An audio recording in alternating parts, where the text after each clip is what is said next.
begin with a simple explanation of the class trial. During the class trial, you will present your arguments for who the killer is and vote for who done it. If you vote correctly, then only the blackened will receive punishment. But if you pick the wrong person, I'll punish everyone besides the blackened, and that person will earn the right to leave this island. I'm sure you guys are starving by now, but let's get revved up and raring to go! Whoever survives will be treated to a fancy lunch. Guess what? Rabbit curry is on the menu! Huh? I'm not the main ingredient, right? I'm here today because Coach Nekomaru risked his life to protect me. I'm gonna be the one who avenges him. I'll definitely find out who the killer is. I'm definitely not tempted by curry. Got it? Akane! You seem to have an impressive amount of drool flowing from your mouth. Hey, why don't we try going over the incident? We weren't able to leave Strawberry House, so I want to make sure we get a detailed understanding. I discovered Nekomaru's body a little before 7 a.m. I headed over to Grape Tower for Monokuma Taichi and found the body there. Hajime and Chiaki were also with me. Hajime was with Miss Sonia and Chiaki that early in the morning? Don't tell me you three were together since last night! Imbecile! I am not some woman with flexible legs! Of course you're not! You're much classier than that! With legs like those, I could probably do the splits real easy. We just happened to run into each other on the first floor of Grape House and went to the tower together. And then, the three of us discovered Nekomaru's body. The body discovery announcement was made soon after. Akane heard that and rushed over. We heard the body discovery announcement too, from Strawberry House, obviously. As I recall, we found out the elevator was out of order, which left us stuck. So we decided to go to the tower for the time being and headed for Strawberry Hall. But someone even broke Strawberry Hall's door button. We couldn't go anywhere because of that. Thinking we should at least find some method to communicate, we set our sights on the lounge telephone. Forget these boring intros. Let's talk about the killer. Anyway, it's definitely someone from Strawberry House. What do you mean, definitely? There's no way a chick would kill someone so cruelly. So it must be one of you Strawberry House dudes. One of you better hurry up and confess, or I'll break all of you in half! You're the cruelest one here! Now, enough with the lovers' quarrel. We need to think about this seriously. We don't have the luxury of discussing irrelevant things. The incident this time has many questions. The incident notwithstanding, I also have many questions. Then let's start with something even Miss Sonia can understand. The weapon. Well, the weapon is obvious, right? What the heck, you guys? The weapon! You can totally tell just by looking.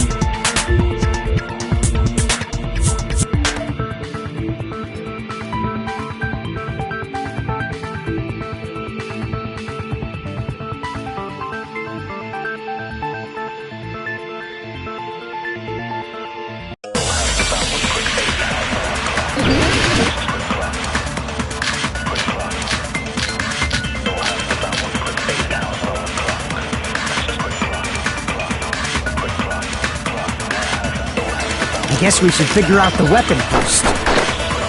The weapon was right there at the scene of the crime! The killer, huh? No, the hammer! The killer used that hammer and beat the crap out of him! No, that's wrong!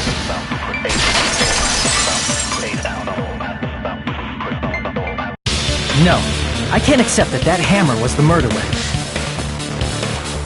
Why not? Why can't you accept it?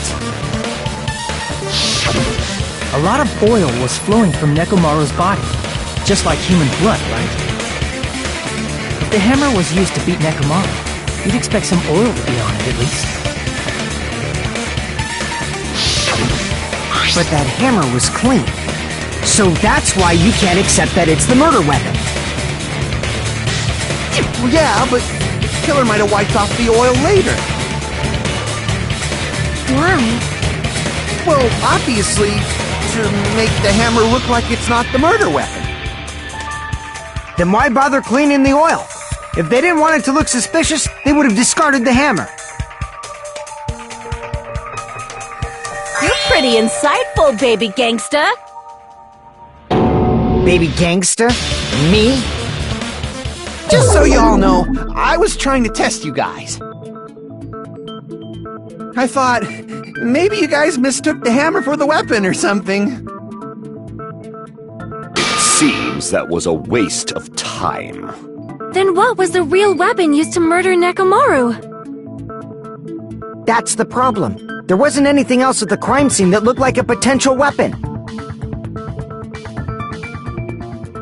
Then, how about we look at it from a different angle? If it doesn't have oil on it, it's not the weapon. So whatever has oil on it must be the weapon, right?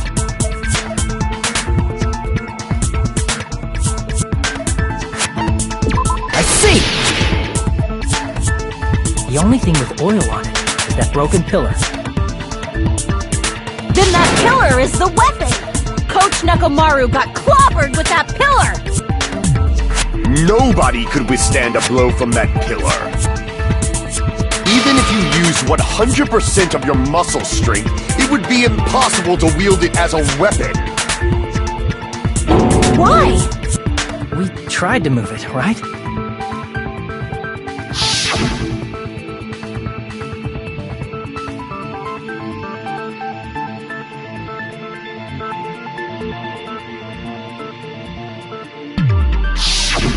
Yeah, that pillar was pretty freaking heavy. But there's one dude who could have lifted that pillar. Huh? Who are you talking about? Coach Nekomaru's robot body! With that dude's super strength, lifting a pillar would be real easy. So, he lifted the pillar, and then what? Did he use it to beat himself? You mean Nekomaru killed himself? Don't be stupid! He ain't the type to commit suicide! Then even if Nekomaru could have lifted that pillar, it has nothing to do with the case at all. Well, I guess you're right. What the heck?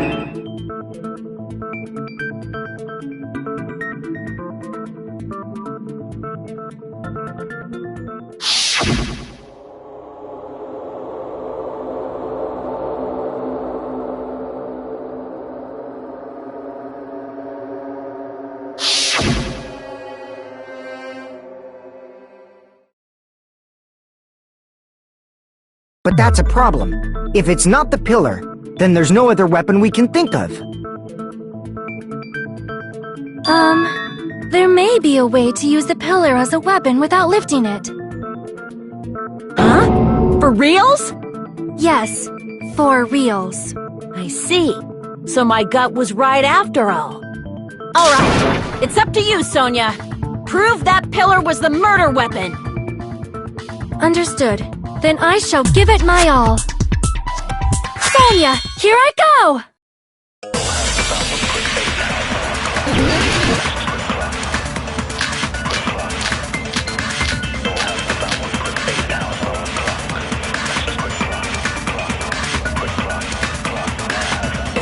There's no need to lift that pillar. If the pillar was not lifted, beating him with it is beyond a dream. What about tipping the pillar over? They aimed right for his head and bullseye. Even I could probably tip it over. Considering the pillar's weight, it probably exerted a ton of force. Sonia, you go, girl! I'm getting hella excited!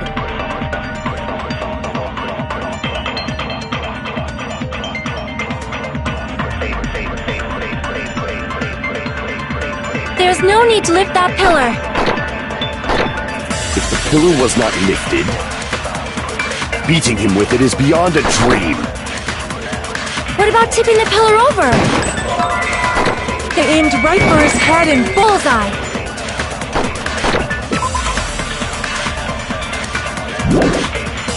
Even I could, considering it could probably exert. Sonia! I'm getting hella excited! There's no need to lift that pillar. If the pillar was not lifted, beating him with it is beyond a dream. What about tipping the pillar over? No, that's wrong!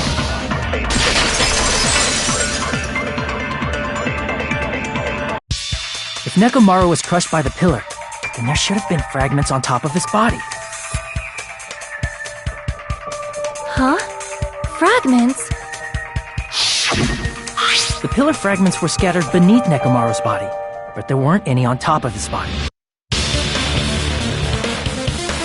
If the pillar had been tipped over and crushed him, the fragments should have been on top of his body instead.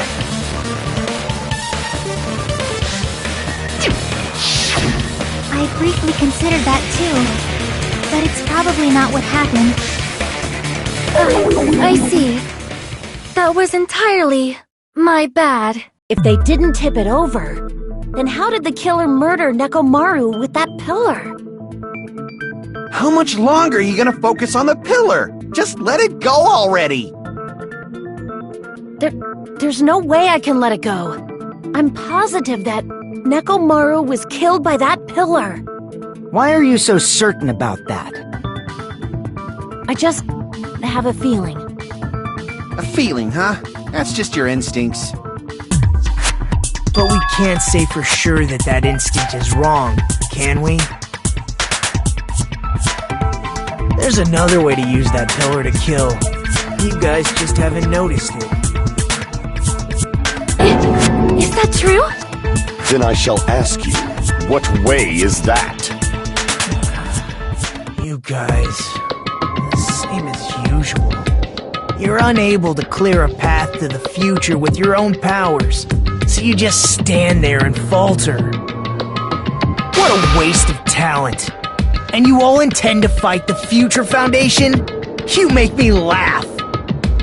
What did you say? Regardless, it's not like I want to die with the rest of you. So I guess I should lend a hand. Hey, Nagito, what the hell happened to you? How come you're not talking like a lunatic anymore? I've learned a valuable lesson. Ignorance is by far the greatest shame. What do you mean? Who cares? Just tell us how the pillar was used to kill! Well, first of all, the pillar itself is not enough. But when combined with a specific item, there's a way it could be possible. A specific item? Of course, the ultimate weapon. Ultimate weapon? Isn't that the thing you get when you clear the final dead room? So, Nagito knows what the ultimate weapon is? Of course I know, but I'm pretty sure everyone else has seen it, you know? We've seen it? That's right. You've seen it clearly. Because I, the one who has claimed dominion over evil, am the ultimate weapon. I am he who cuts the insolent catalyst which flows out from the chaos with the sword of victory. It's only fitting that I deserve to be called the ultimate weapon. No, you are far greater than the ultimate weapon, since you wield your 4 dark devas of destruction. I see. I don't know why, but I'm unliking this. Cut the bullshit and say it clearly. What is the ultimate weapon? In order to clarify that, we first need to solve the secret of the funhouse. Huh? The secret of the funhouse? You still don't realize it? Jeez, get it together. You're supposed to be the symbols of hope, aren't you? Ah, I forgot. Except for Hajime, of course. Except for Hajime? If we make it out of this, I'll explain it to you guys. Anyway, we must first clarify the secret of the funhouse, right? Then I think it must have something to do with the structure of the funhouse.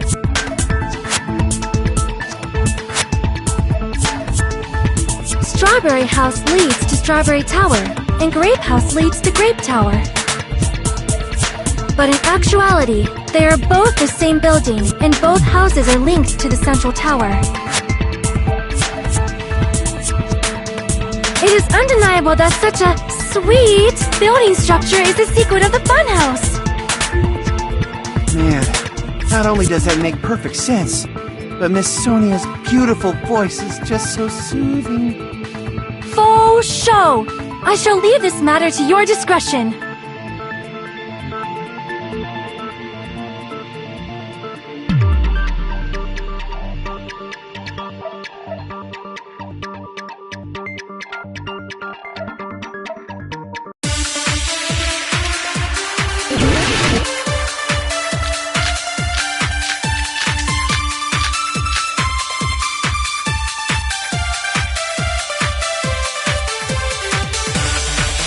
In truth, Strawberry Tower and Grape Tower are actually the exact same place.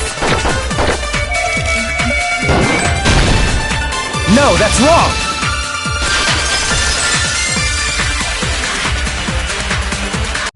Both of those towers, are they really the same place? Why are you asking that now? Do you harbor a grudge because my kingdom destroyed your homeland? Hajime, I won't tolerate any sort of rebellion. I mean, doesn't it seem strange? When we went to Grape Tower from Grape Hall, Nekomaru's body was in front of the door to Strawberry Hall.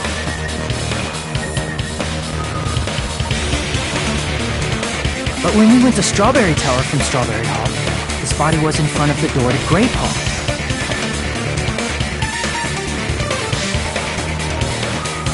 It's probably some kind of trick, like the floor rotating 180 degrees or something. If it is, then see? That means it could have passed as the exact same place, right? If so, then what? You seriously think such a simple answer is the correct answer?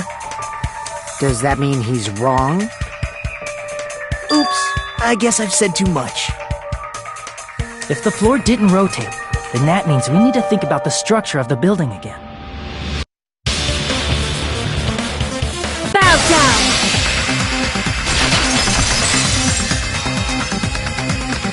Then how about this?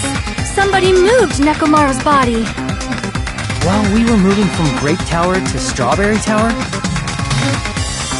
But we should have all been together during that time, even if they tried to move the body inside the tower. Then Monokuma did it! While we were moving, Monokuma quickly moved things around. But Nekomaru's body wasn't the only thing moved. Are you saying the broken pillar was moved too? If it is too heavy to carry, let them roll it. Just like if there is no bread, let them eat cake.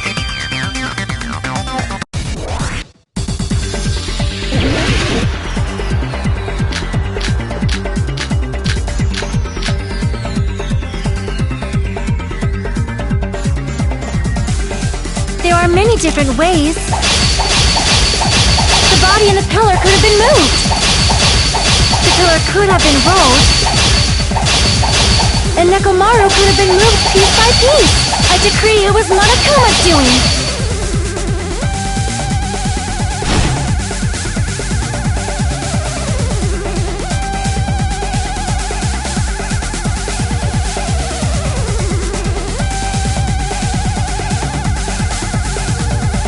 There are many different ways. The body and the pillar could have been moved. The pillar could have been rolled. and Nekomaru could have been moved piece by piece. I decree it was Monokuma's doing.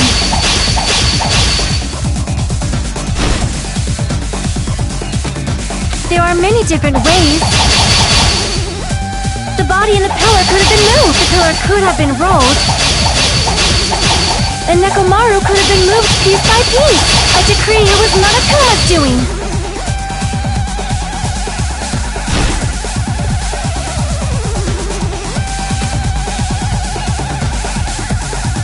There are many different ways.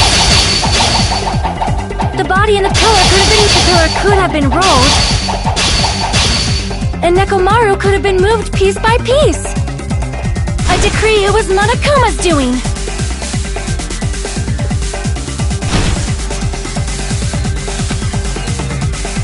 There are many different ways.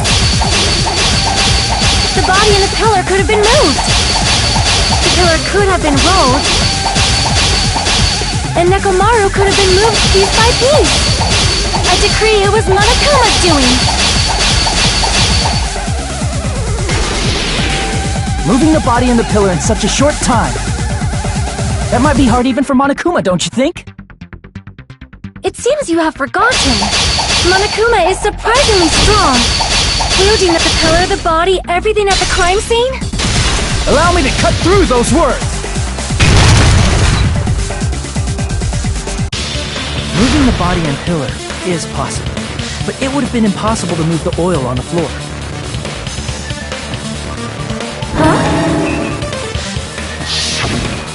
When the position of Nekomaru's body and the pillar changed, the oil surrounding his body moved too. Physically moving all of the oil like that is simply not possible, no matter how you look at it.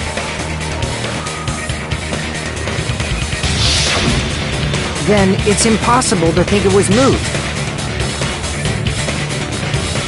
I am terribly sorry.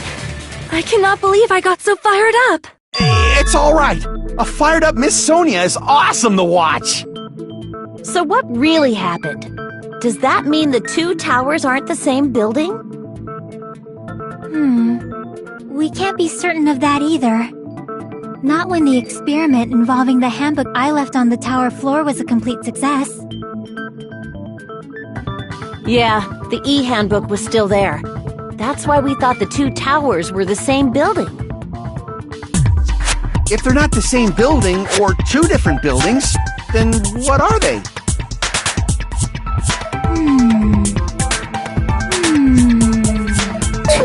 No idea, huh?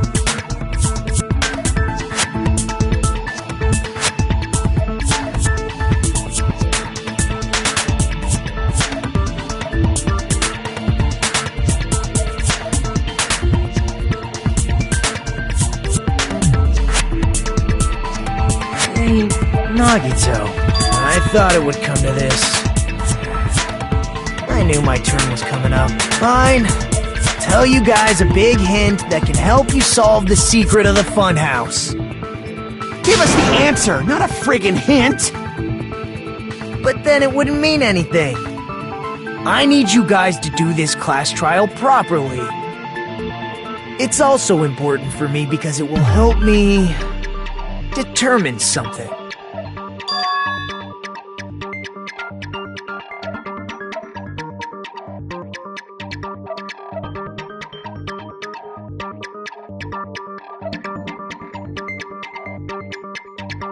But how do we know your hint is any good? It's suspicious that you're the only one who knows it. I have a good reason for that. The reason I'm the only one who knows it is because I was the only one who performed the appropriate action.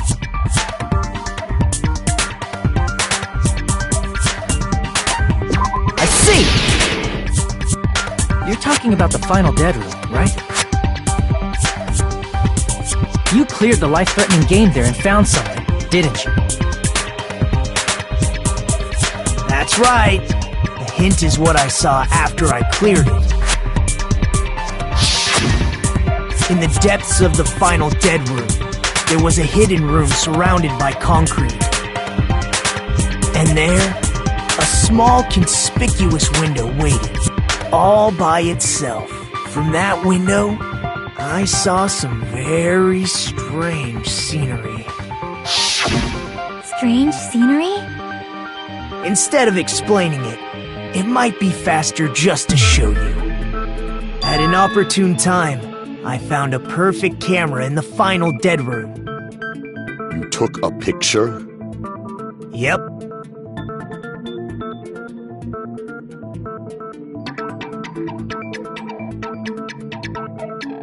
See? This is it.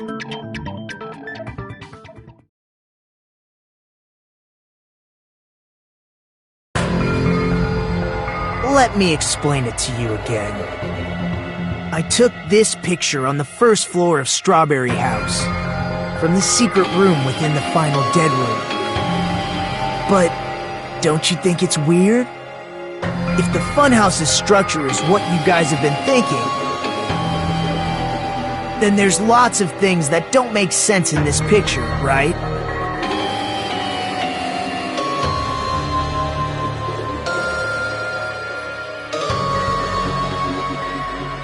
Then let's begin. Shall I call it thinking time?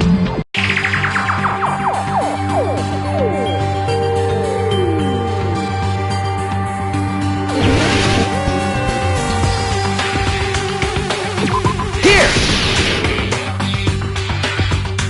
If the structure of the funhouse is what we thought it was,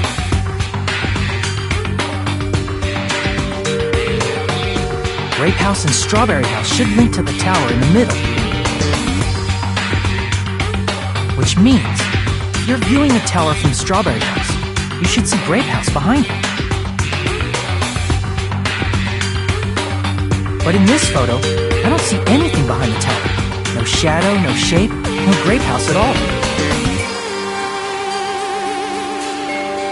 I see. And is that it?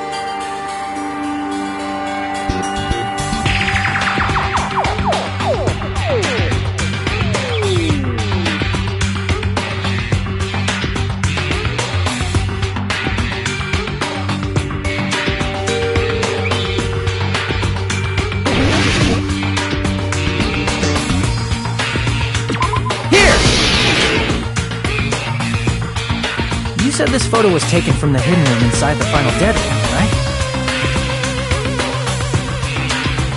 If that's the case, then that means it should have been taken from the first floor of Strawberry House.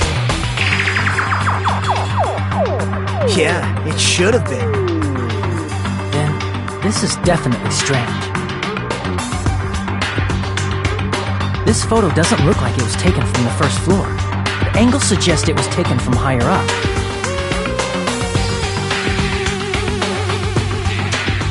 That's right. Good call. In summary, this is the truth contained in this photo. The first floor of Strawberry House is located in a high area, and Grape House is not behind the tower. It's not? Are you saying that Grape House is merely an illusion spell cast by Monokuma's cursed eye?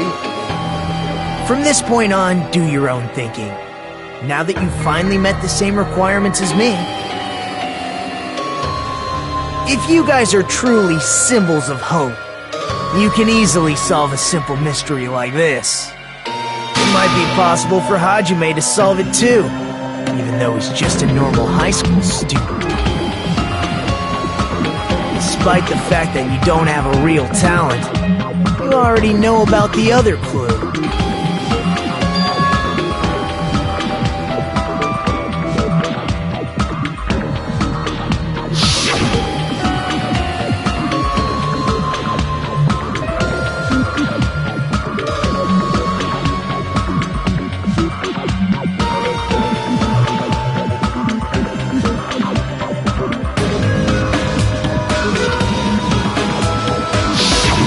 Referring to when you suddenly appeared on the second floor of Grape House, right?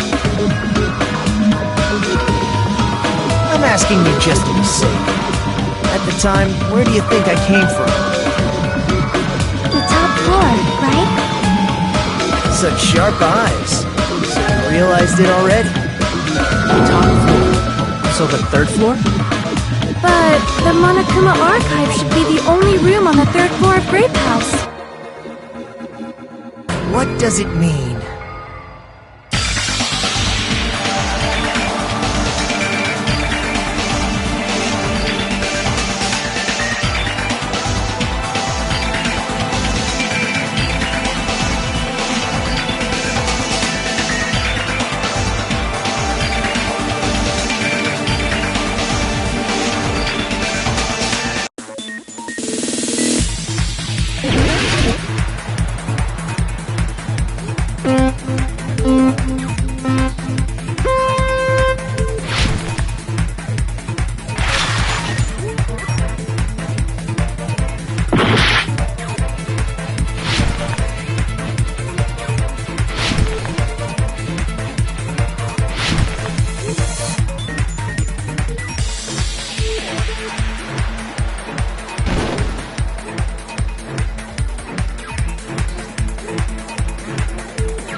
It's all coming together!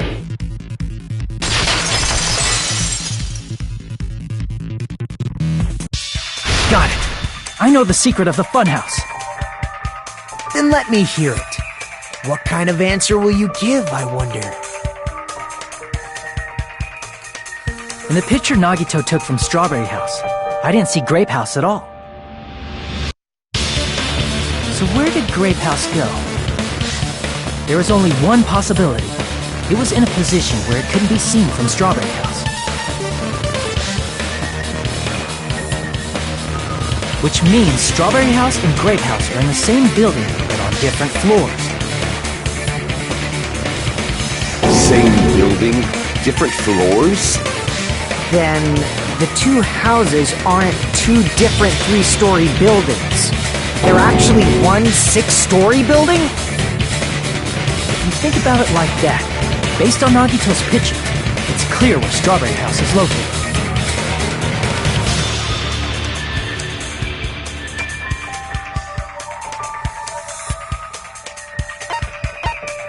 I see! On top of Grape House. That's where Strawberry House is located. Because of that, the photo taken from the first floor of Strawberry House was at a high angle. Altogether, this means the first floor of Strawberry House is also the 4th floor above Grape House. Oh, snap! I never expected that the two houses were connected vertically. But what about the shape of the building? The two houses were completely different shapes. Strawberry House is 4-sided, and Grape House is 6-sided, right? It never occurred to us that they were the same building because it was structured with 2 different shapes.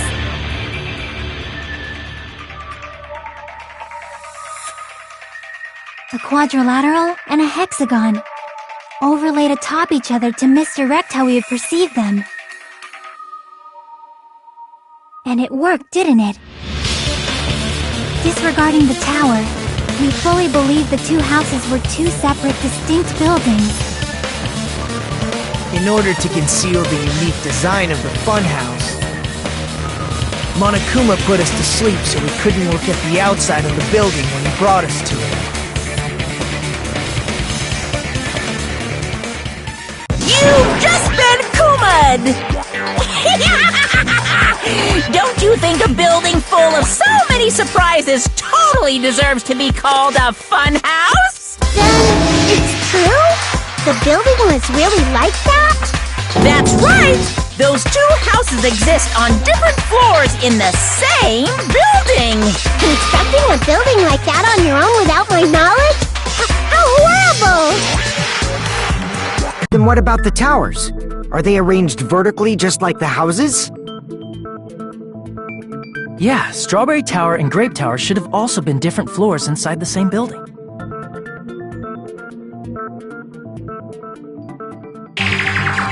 Just like Strawberry House was on top of Grape House. Strawberry Tower was also on top of Grape Tower. However, if they're different floors within the same building, why was Nekomaru's body in both places? Aw, your precious hammies don't know? But it's so simple. Alrighty then. I'll be the one who solves this mystery in a flash. Please watch me, Miss Sonia. Oh, I see. Do whatever you like. Oh, definitely make her watch me. I'm gonna stand out till she notices me.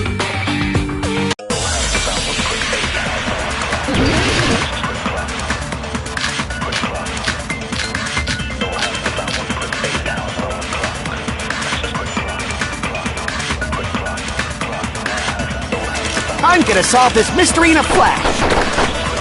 Hurry up, dumbass! One of the bodies in one of the towers was actually a dummy! No, that's wrong!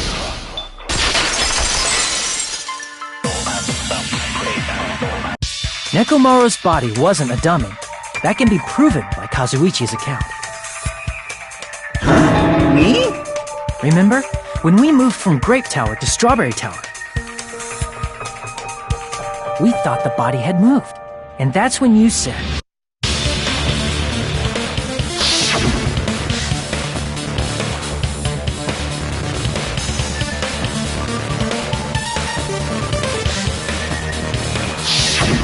right up until that moment, you were disassembling Nekomaru's body at Grape Tower, right?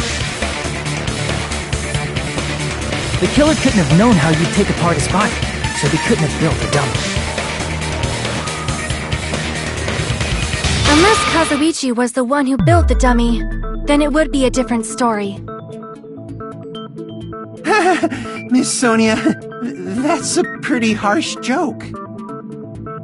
You are joking, right? It's alright. Kazuichi is not the killer. If he was, he wouldn't have fixed the elevator or the button in Strawberry Hall. It'd be much more convenient for the killer if it stayed broken. I see. That is disappointing. I'm even more disappointed. However, even if Nekomaru's body wasn't a dummy, it's meaningless if we don't have the important answer. The reason Nekomaru's body was in both towers, even though it was supposed to be on different floors. Maybe it was simply moved? The body moved to a different floor? You can't think of a device like that? A device that moves things to different floors in the same building?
You must be talking about an elevator. What? Are you saying Nekomaru's body was transported using an elevator? Where the hell is this elevator anyway? It's the tower itself. The inside of the tower is one big elevator. Which means the tower was designed so that the whole room goes up and down like an elevator. So whether you enter from Strawberry Hall or Grape Hall, it all leads to the same room, right? So that's why we could only enter it from one side or the other. Now that you mention it, sometimes when I pressed the door button, it took a while for it to open. I see. We were basically waiting for the room to arrive, just like an elevator. Please hold on. If the inside of the whole tower ascends and descends like an elevator, then why is there a picture of a strawberry on the far back door when you enter from Grape Tower? And a picture of a grape on the far back door when you enter from Strawberry Tower. If the room just moves up and down like an elevator, there's no reason for the doors to change. Plus, after the incident, the far back door in Grape Tower had chains wrapped around it, right? But when we entered Strawberry Tower, those chains were gone. Not just that, but if I remember correctly, even the doorknob was broken off. There are too many strange things. Was that tower really an elevator? When you see people and things, make sure you focus on the good parts instead of the bad. What did you say? So, let's put aside what's changed and focus our attention on what hasn't. Why do we have to do that? It's fine. Come on. What does everything that hasn't changed have in common?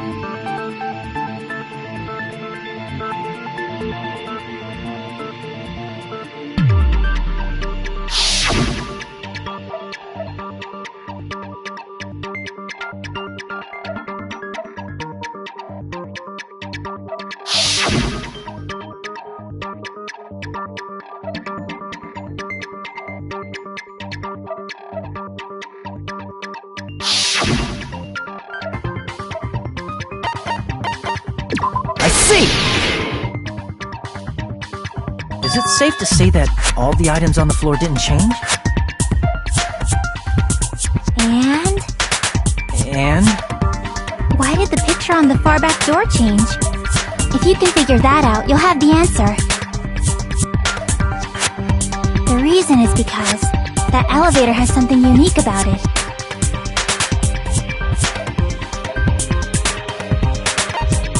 I see! So that's it. The elevator was designed so only the floor moved. Only the floor moved?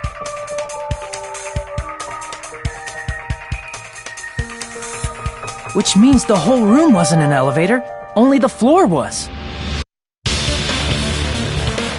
That's why we saw different doors in each tower. Which means on the first floor of Grape Tower, the door on the far back wall had a strawberry design. And on the fourth floor, which was Strawberry Tower, a different door on the far back wall had a grape design.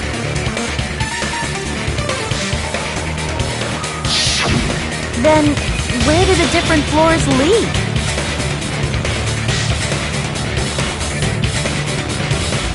I want to say they lead outside, but they're probably just for show. Just for show? Why was something like that necessary? So we'd falsely believe that the doors were connected to where their picture signified.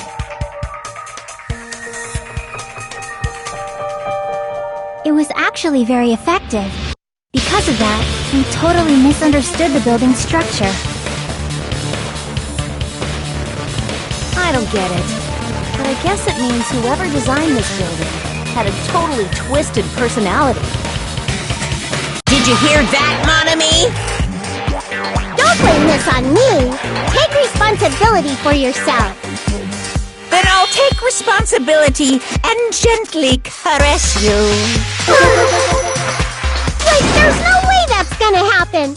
Stop with the tasteless jokes. By the way, what does the chain on the far back door in Grape Tower mean? It was probably wrapped there by the killer to keep us as far from Strawberry Tower as possible. Why?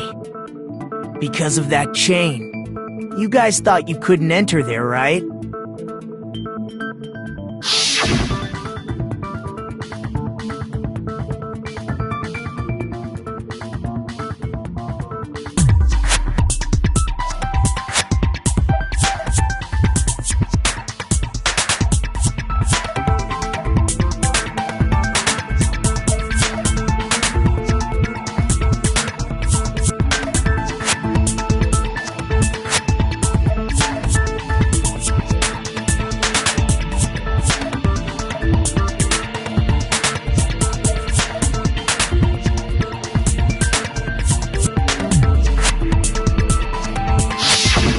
The killer destroyed the Strawberry Hall button, so we'd stay away from Strawberry Tower. Everything was done to tamper with the evidence, so we wouldn't find out about the secret of the funhouse. The appearance of a body in the tower would contradict what we thought we knew about the building. In that situation, if we'd gone to Strawberry Tower, we'd have seen that contradiction firsthand. And using that as a clue, we might have discovered the truth. The truth that the two houses and the two towers are actually one complete vertical building. The killer wanted to keep us from learning that. That's why they made us stay away from Strawberry Tower.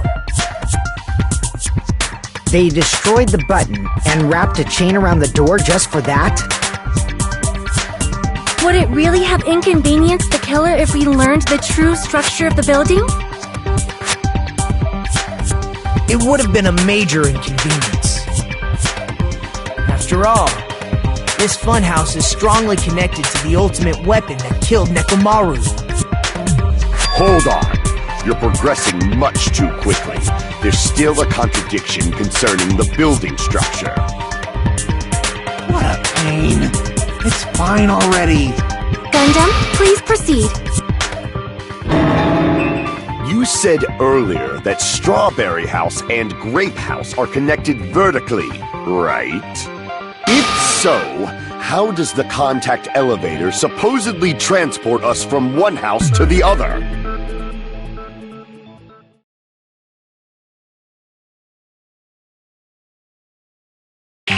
If that elevator moves vertically, then, when your back is facing the elevator, both towers should be on the same side.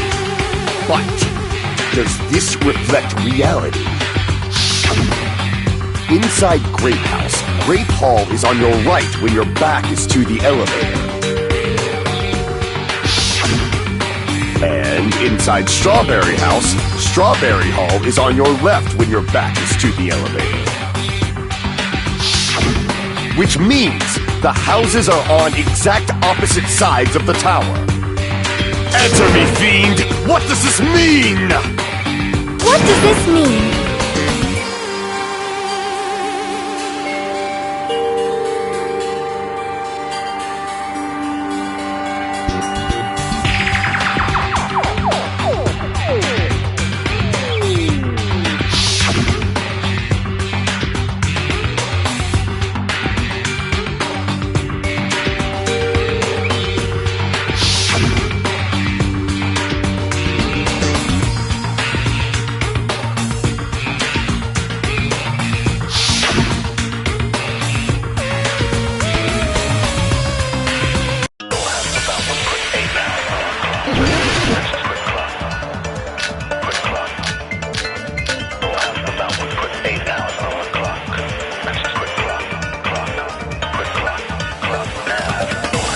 The two houses are connected vertically. The elevator should move.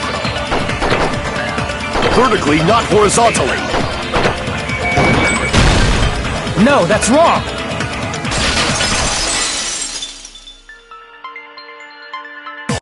The elevator wasn't just moving vertically. Isn't that right, Kazuichi? Huh? Me? Come on. You used the elevator while you were holding that compass Nagito gave you, right? Oh, that. Yeah, it was pretty strange. From start to finish, somehow the compass needle rotated 180 degrees. Rotated 180 degrees? Meaning, as the elevator moved between the two houses, it also rotated 180 degrees. It was probably following the building's perimeter as it rotated to the other side. Which means the exit would be on the opposite side once you arrived at the other house, right? And thanks to that, the tower we saw on our right side when we arrived at Grape House appeared on our left side when we were at Strawberry House.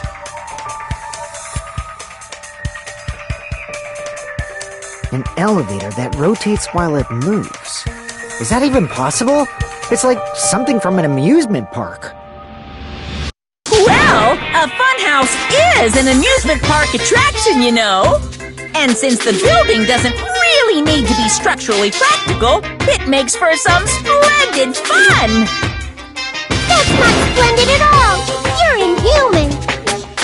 You say I'm inhuman, but I'm just a bear.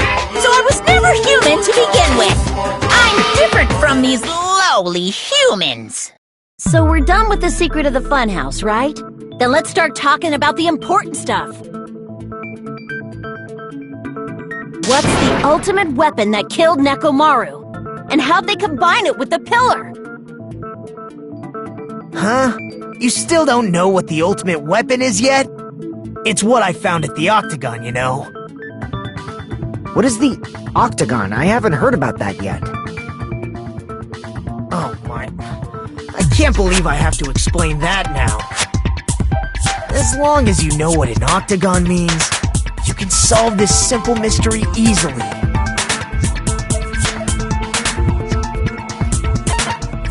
I see! If I recall, an octagon is a shape with 8 sides, right? I didn't expect you to know that. For a substitute reserve course student, you're quite knowledgeable. I guess I should continue listening.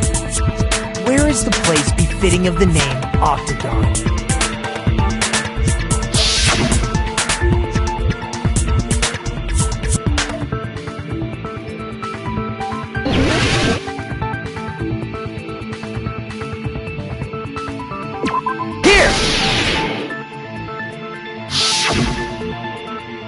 You're talking about the secret room surrounded by concrete in the depths of the final dead room.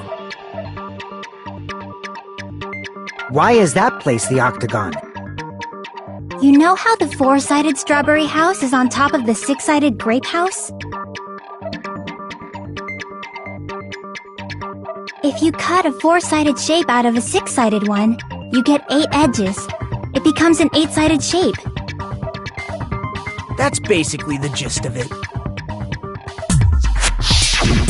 The true identity of the Octagon is that secret room in the depths of the final dead room. In actuality, that place contained various weapons. Then the ultimate weapon was there too? That's a little different. I learned the true identity of the ultimate weapon at the Octagon. Learned? The true identity of the ultimate weapon is the funhouse. Which means the killer used the building structure as their weapon and killed Nekomaru. Like me, the killer probably realized the secret of the funhouse from the scenery. And then thought of a way to kill making use of the building structure. The funhouse itself is the weapon, so they Killed using the building structure? That's why the killer tried to keep us from learning the mystery of the building. But more importantly, using the building itself as a weapon? Such a spectacular crime. It truly deserves to be called the ultimate weapon.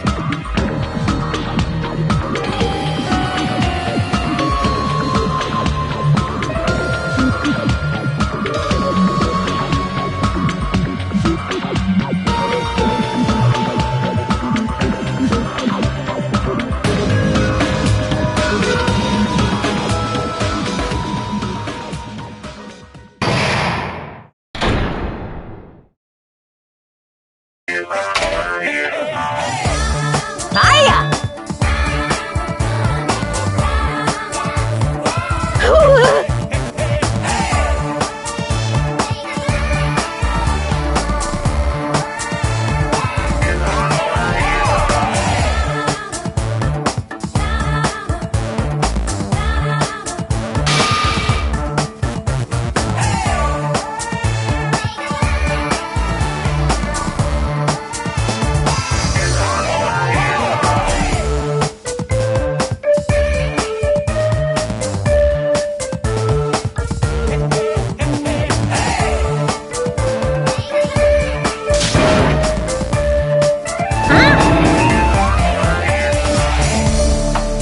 Okay, everyone, all together now!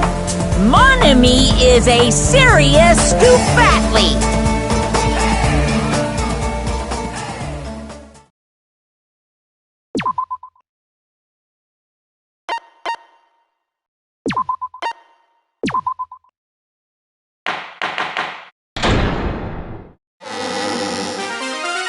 Hello! I hope your day is well! I'm trying to force myself to be more energetic, or else my mental state won't be able to keep up! My heart's thumping like crazy! I might as well have a laid-back, so what attitude and go ahead with high energy! Yeehaw! But be careful that your batteries don't run out for various reasons. And just like I say each time, don't forget to say it frequently!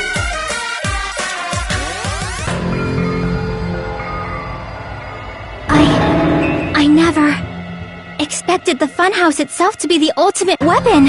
Oh well, let's just press on ahead.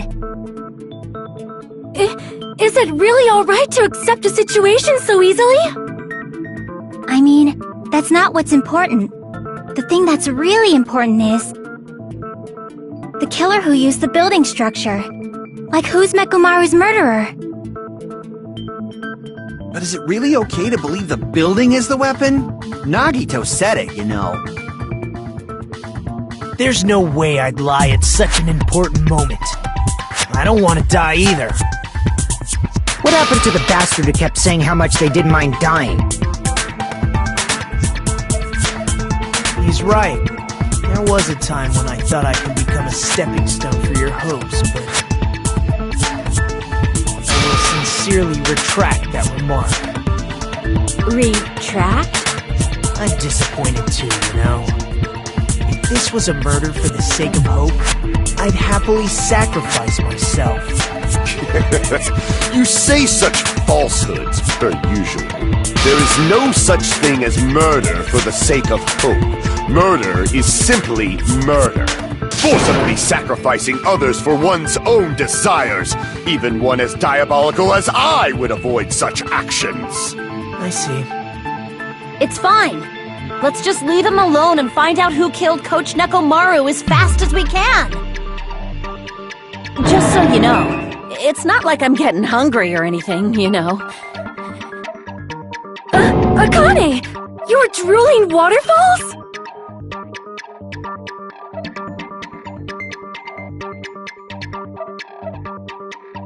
Anyway, if the killer used the building structure, why don't we think about how they used it?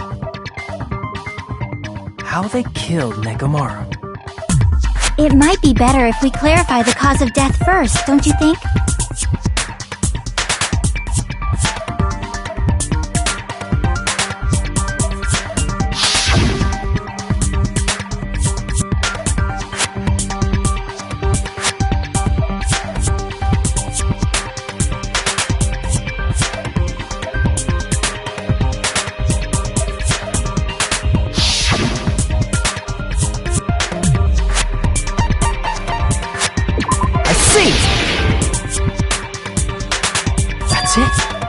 he might have died from falling. Died from falling? If the funhouse's secret is that it's a structure where both towers and houses are vertically connected, then the killer made use of its height and caused Nekomaru to die from falling. Are you saying they pushed him off? Where'd they push him off from? That I don't know yet. Don't just make things up when you don't know the method. Where in that building would you even be able to push someone off in the first place? It might be possible in the tower. You could push him off the 4th floor when the elevator is on the 1st floor. Did you forget how the elevator functions? When it's on the 1st floor, the door on the 4th floor won't open. Saying he died from falling is truly incorrect. You should burn in the flames of hell. But my gut is going crazy right now.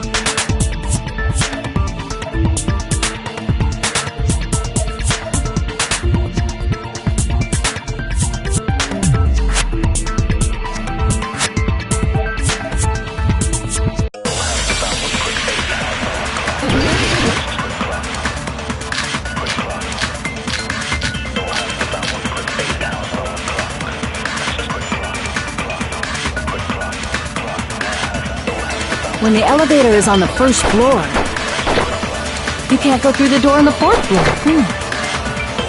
It'd be impossible to shove off the victim from up there. Then, how about this? After locking Nekomaru inside the elevator, they moved the elevator from the 4th floor to the 1st floor and made use of the drop. Hold on! Did you forget the elevator has a sensor? As long as there's a moving object inside. No, that's wrong!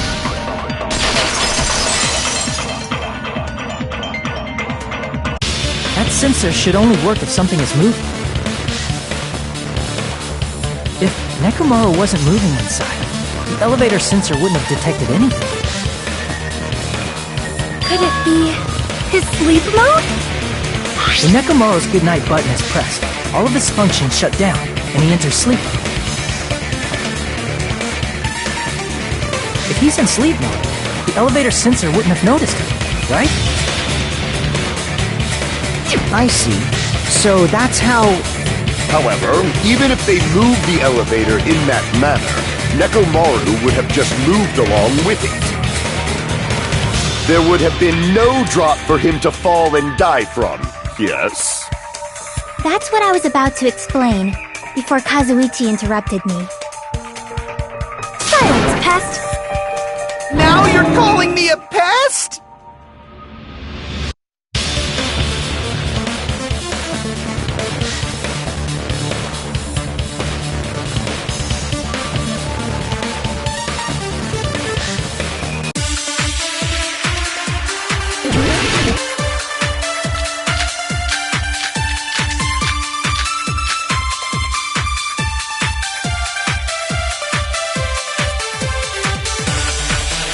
If you arrange it a certain way, you can cause the drop within the elevator. So you're telling us all to think about the arrangement, right? That arrangement is... The hammer is suspicious. Isn't it about time we went over the pillar again? What about the oil on the floor? The doorknob on the floor seems suspicious. I agree with that!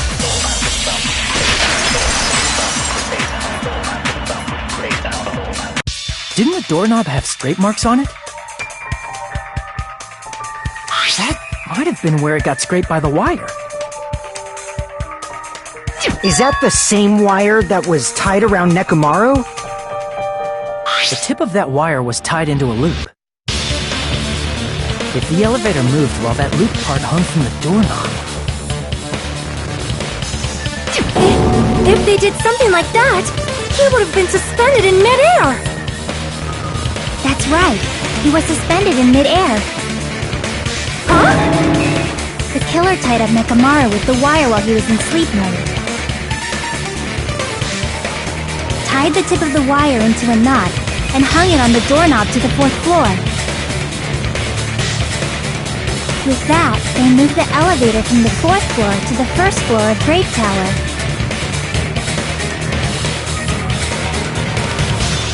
And suspended Nekomaru in midair. That's right! He was so well hung! Kinda like... You better not finish that sentence!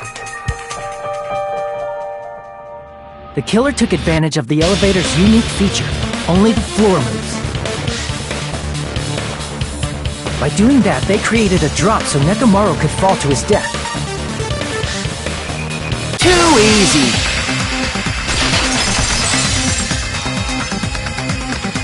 So what if they created a drop? There's no way you can make him fall and die with just that! Why?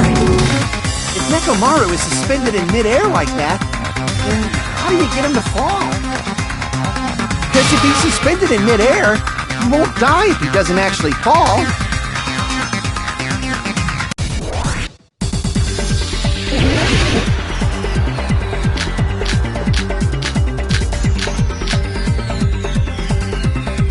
Even if they suspended Nekomaru from... How would they make him fall? There's no one in the tower to push him off. There's no way they could do that. It doesn't mean someone had to push him off. It's possible that he fell on his own. What? Nekomaru fell on his... Nekomaru should have still been in sleep mode, right? If he was sleeping, there's no way he could do that. Now's the time, but in that case, you still won't be able to... Moving the elevator is just impossible. End of story.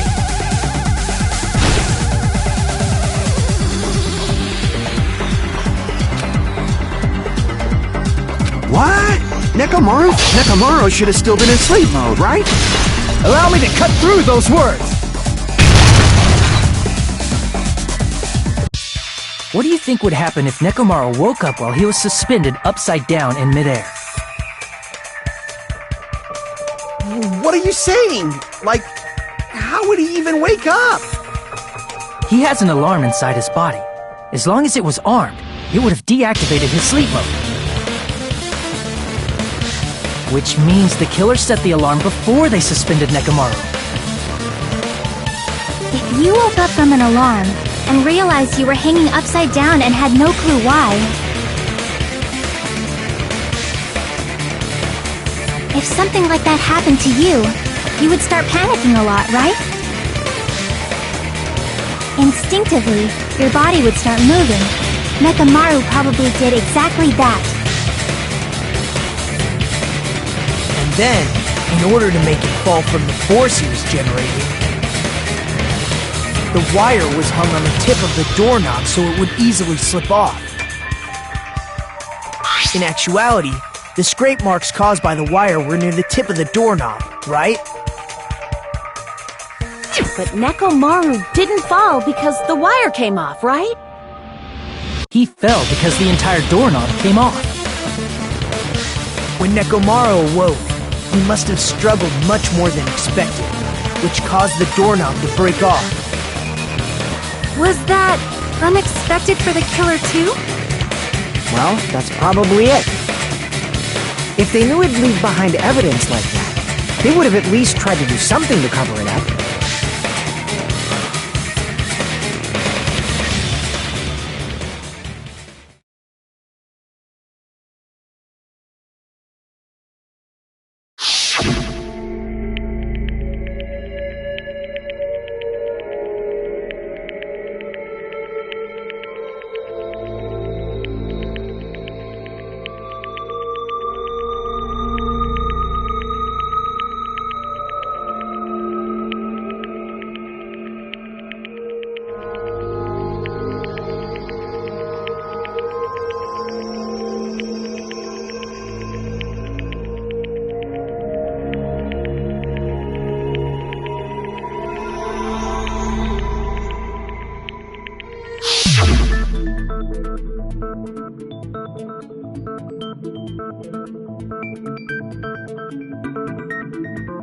I see.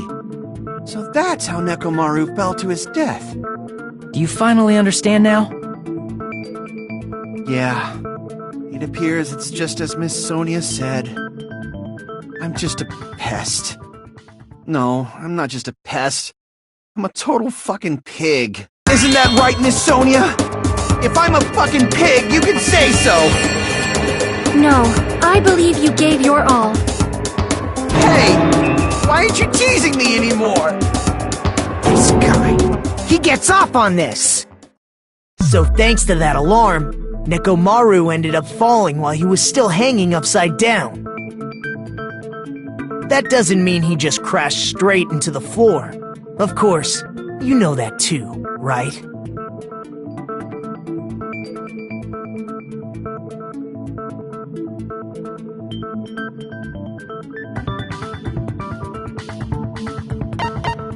I see! When Nekomaru fell to the floor, he ended up colliding with the pillar. Isn't that it? Finally, the pillar! So that's how the pillar shattered, and why oil was spilled all over the place. See, I told you the pillar was the weapon. My gut was totally right. Well, the pillar was a bonus. It's not even clear if the killer intended that, or if it was just a coincidence. At this point, it is quite difficult to find a clue that will lead to the killer. Then what about the alarm? I'm positive the alarm was set for 7:30 a.m., and if we map it out from there... Hold on, baby gangsta. Stop calling me Baby Gangsta! What'd you just say? Did you say the alarm was set for 7:30 a.m.? You didn't check it yourself? Nekomaru's alarm was set for 7:30 a.m. Nah, that's impossible. Because even though I slept in a little, I still got to the tower at 7 in the morning. Now that you mention it, so did I. There was no way I could be late for Monokuma Tai Chi, so I left for Grape Tower before 7 a.m. And if we found Nekomaru's body there, it would have been before the 7:30 a.m. alarm went off. It appears yet another contradiction has been birthed. How were you able to discover Nekomaru died at 7:30 a.m. when you went to the tower at 7? That's what I want to know!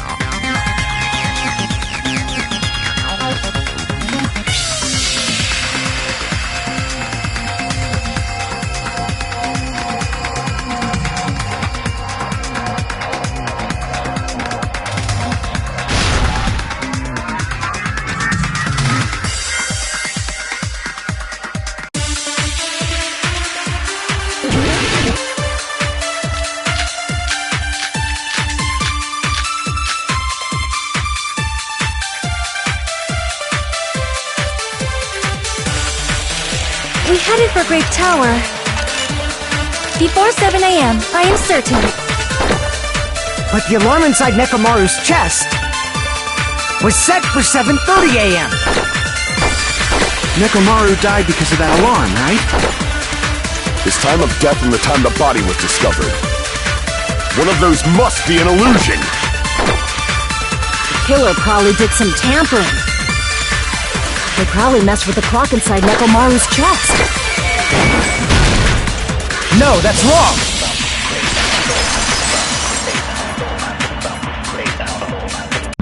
No, the clock inside his chest was a radio clock, so it would have been impossible to mess with. So you're saying there's no way the killer could have tampered with the clock? Maybe the clock Miss Sonia saw was the one that got tampered with. The clock inside Grape House? No, I checked all the clocks inside the funhouse. Oh, that's what I asked you to do. So you really listened to me and checked all the clocks. And because of that, I can confidently declare that all the clocks had the same time displayed. If there's no possibility that the time was tampered with, then we must doubt that human's testimony. Please believe me, we are not lying! Then maybe it's a misunderstanding? I never misunderstand! I'll crush you into dog food!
It's all coming together!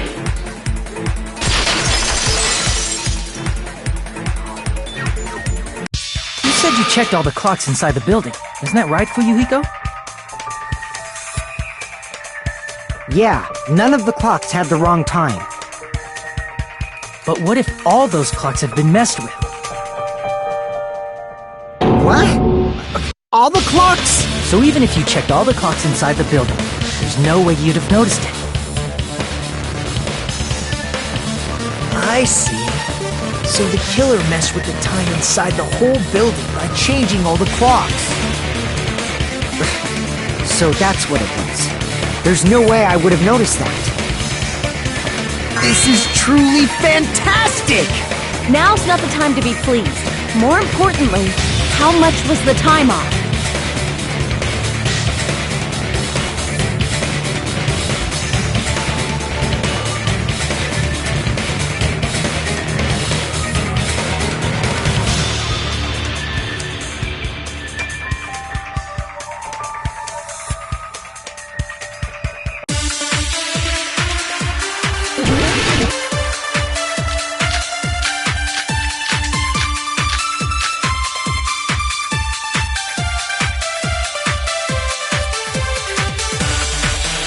If the time in the building was all messed up, then we can only rely on Nekomaru's radio clock. The time of death. It's clearly 7:30 a.m. The problem is, what time would 7:30 be? In our time. Are there any clues that can be used to narrow that down? If only I heard the sound when you fell. I agree with that.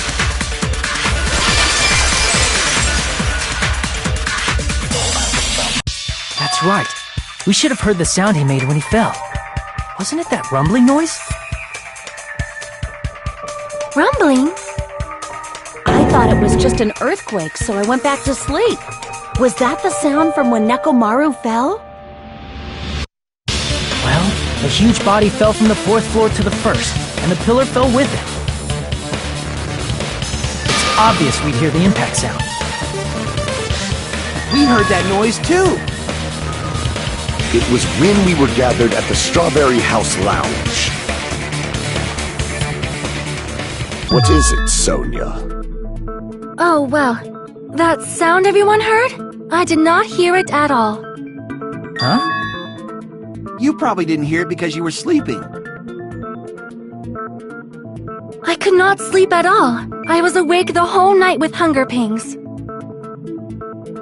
There's nothing to worry about. What's important is that rumbling noise anyway. If we use that rumbling sound as a reference, we might be able to figure out how much our time was off. I heard that sound probably around 5:30 in the morning. Huh? You can tell? I instantly woke up and left my room. And that's when I saw the clock in the lounge. Excellent work, Akane!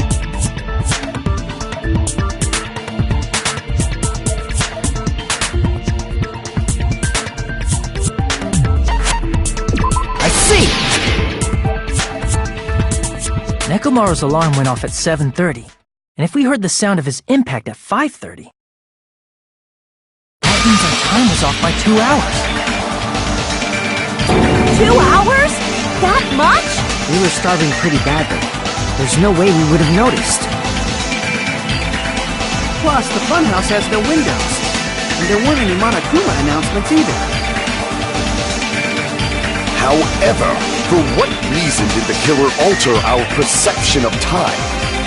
The reason is obvious, so they can lure out just Nekomaru. If you messed with the clocks and used a specific thing, you definitely get Nekomaru to the tower alone, right? From there, the killer's plan was a splendid success. That's all it means.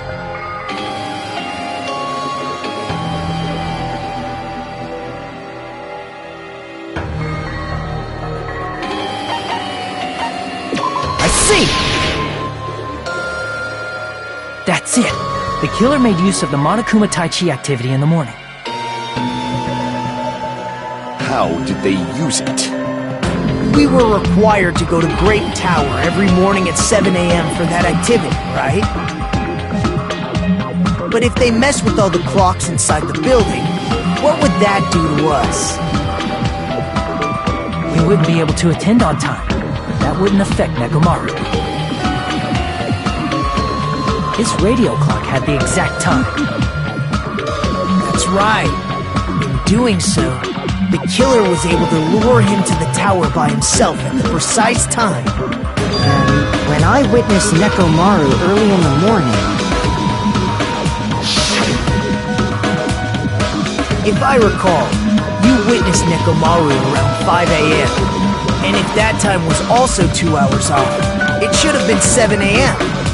Yeah, that's pretty much it. At that time, he was heading over to Monokuma Tai Chi, right on schedule. I see. Now that I think about it, I realize what Monokuma meant when he said those words. Too early! He didn't even ask you yet!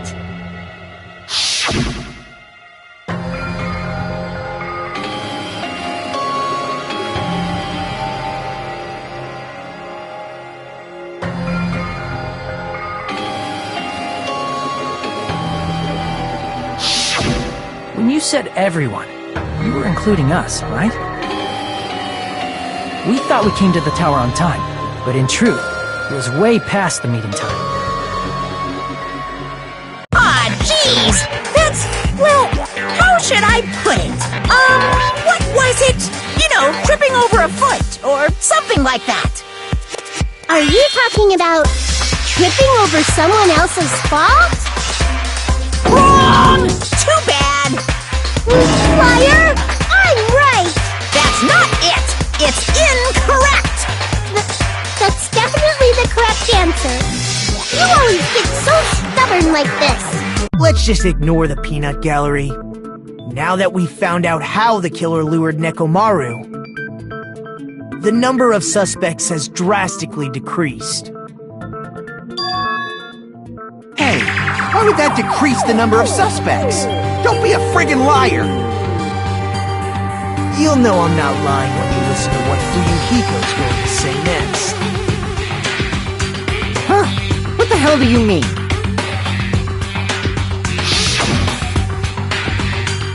You witnessed Nekomaru going toward the tower. Did something else happen after that? Are you talking about that alarm?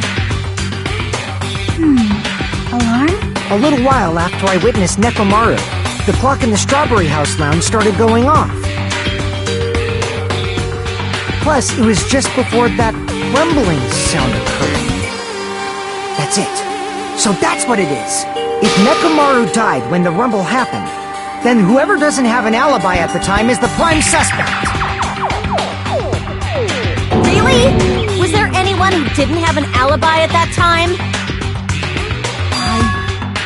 Remember now. The sound was so loud I couldn't help bolting from my room. But there was one guy who never left the lounge.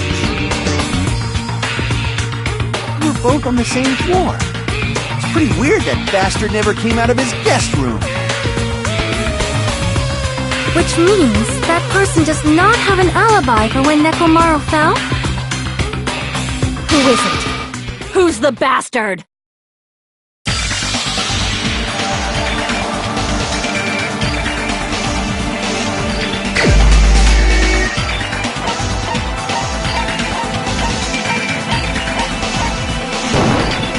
You're the only one! The one who wasn't there.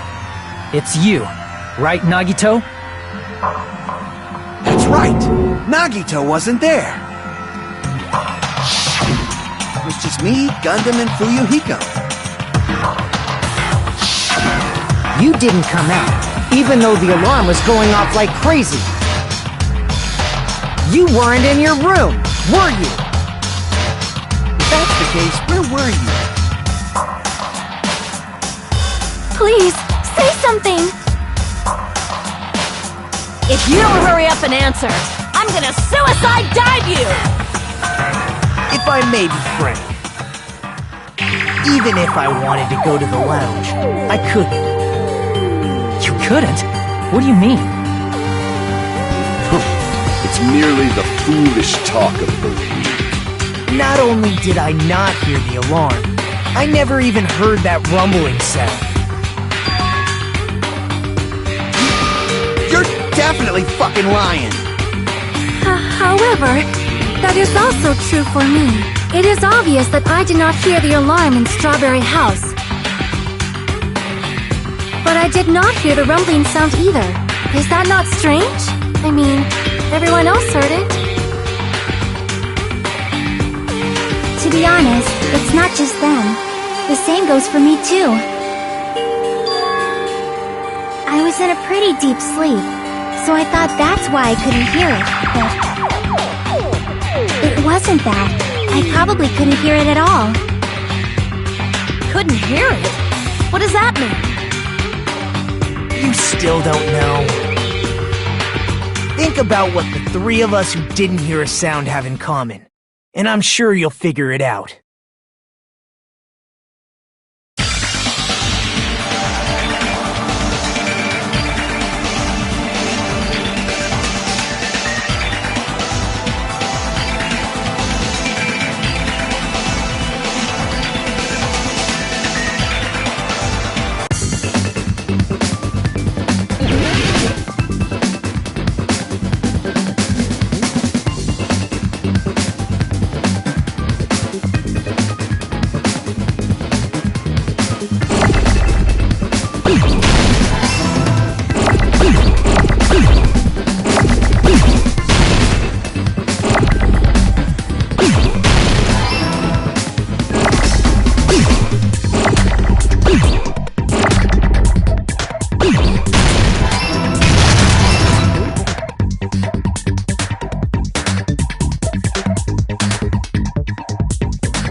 Nagito, Sonia, and Chiaki. The three of you were staying in deluxe rooms, right? If I recall, the deluxe rooms are...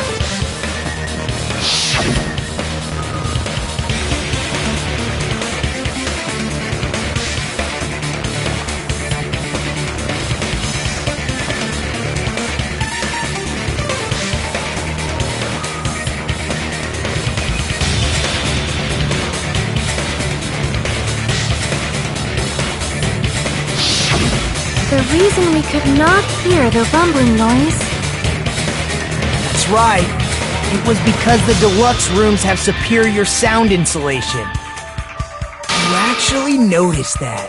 Nice catch, Hajime. Are you using your ultimate reserve corps student talent? Now then, you guys must understand by now, right? The true identity of Nekomaru's killer. Hold on a sec! Why does that lead to who the killer is? Why? Well, that fact just now is a very important clue, and a decisive factor in identifying the killer. Decisive factor?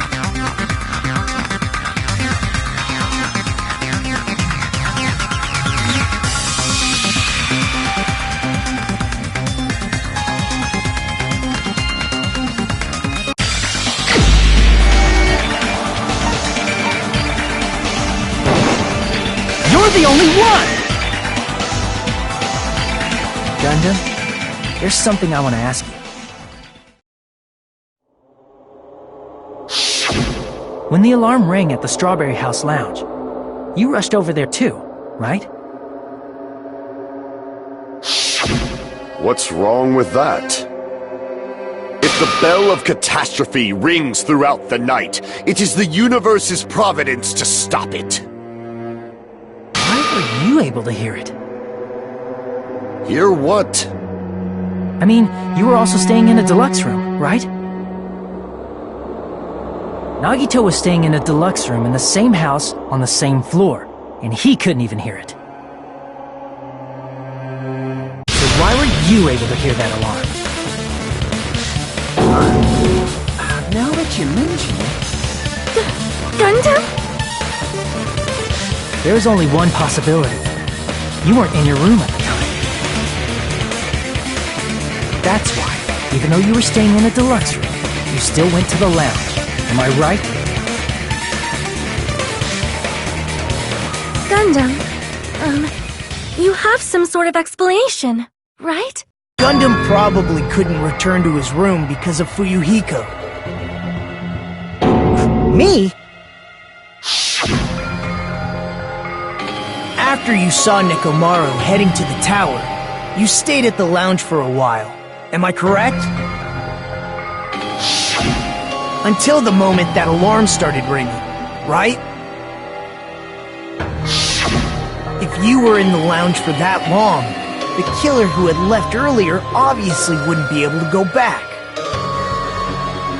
Even though Mekamaru's murder was a death trap that utilized the alarm in his chest, the killer still needed to prepare the murder in advance. Like putting Nekomaru in sleep mode and tying him up with the wire. In order to do that, the killer needed to be waiting for Nekomaru at the tower.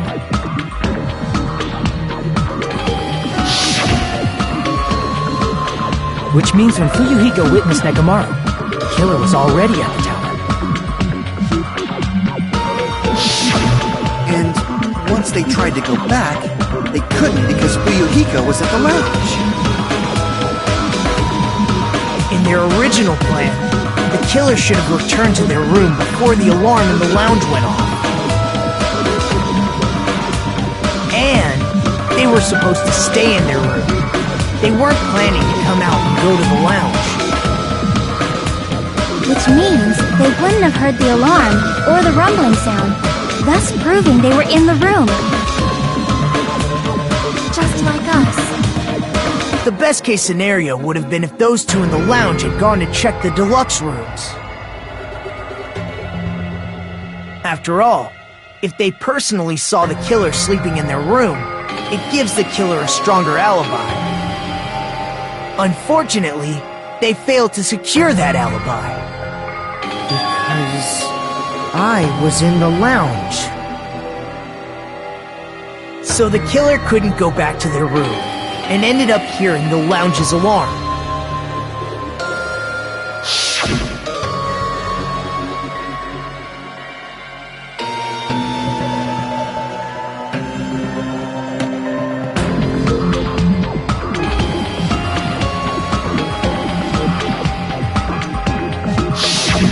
But why'd you come out? You should have hid till the excitement died down. If Gundam tried to hide, and if those two went to his room to check on him, he would have been found out. That would have been the worst possible outcome. That's why he couldn't just stay hidden. If those two had just checked the deluxe rooms as planned, that would have been ideal, but... How ironic. The moment Fuyuhiko set foot in the lounge, your plan was doomed. Gundam? Please, can you at least say something? Answer me this. Including myself in my 4 dark devas of destruction, how many ears do we possess? Huh? The answer is 10. That's right, I possess 10 ears.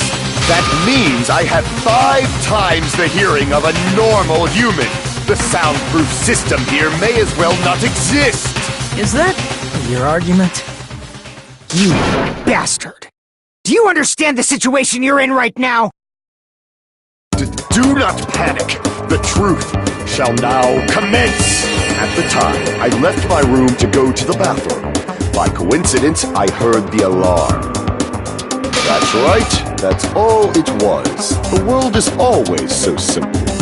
Are you saying it was just a coincidence? Isn't that timing a little too perfect? And yet, I'm being suspected by all of you.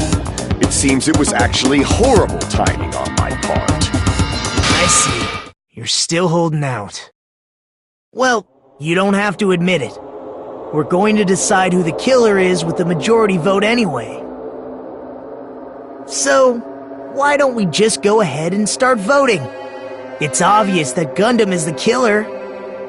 Hold on a sec. You know, Hajime, this class trial, this killing, it's merely the opening act, you know.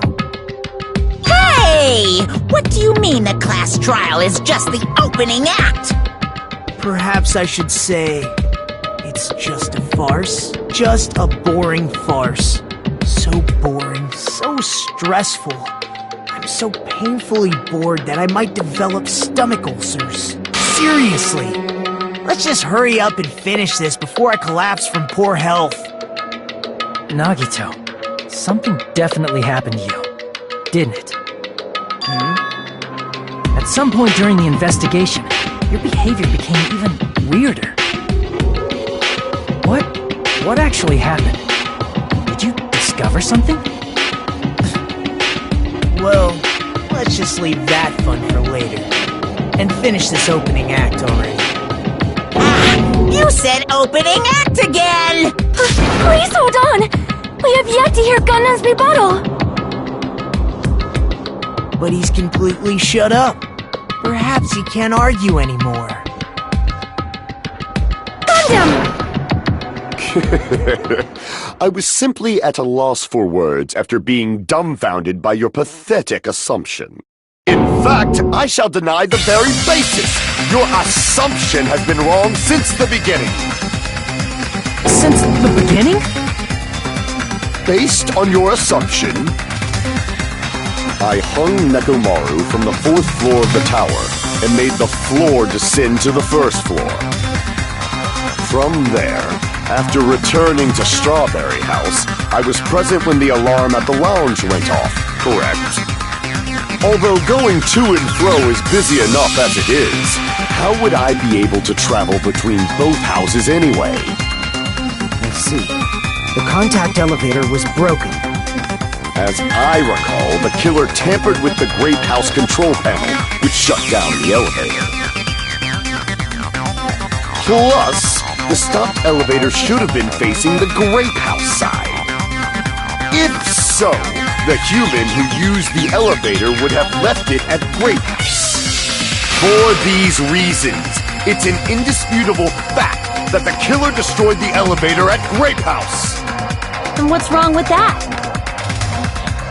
If the elevator was broken at Grape House, you wouldn't be able to return to Strawberry House. However, I was already at Strawberry House. I was present when the alarm in the lounge started ringing. Which means your assumption is clearly wrong. Are you serious?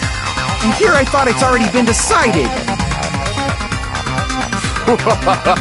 Have you learned your lesson, pitiful humans? You cannot overcome this contradiction.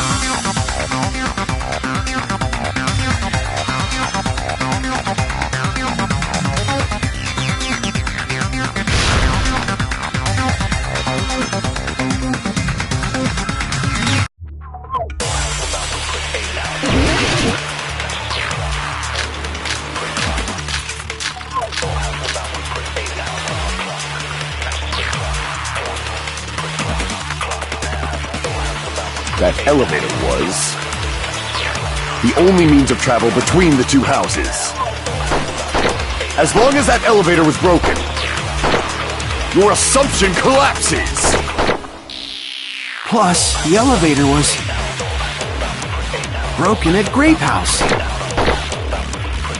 If the killer cannot return to Strawberry House, Since I was at Strawberry House at that time, there's no question that the following crime is impossible. It would have been different if they had an accomplice. Or if there was a secret passageway. How much longer do you plan to lecture me? Why don't we stop this already?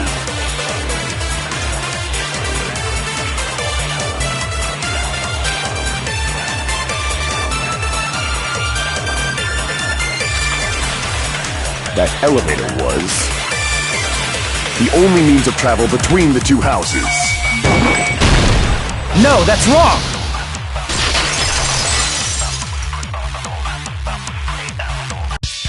No, there should have been another way to move between the two houses without the elevator. Such a method does not exist! Then why don't we ask the person who actually used that method?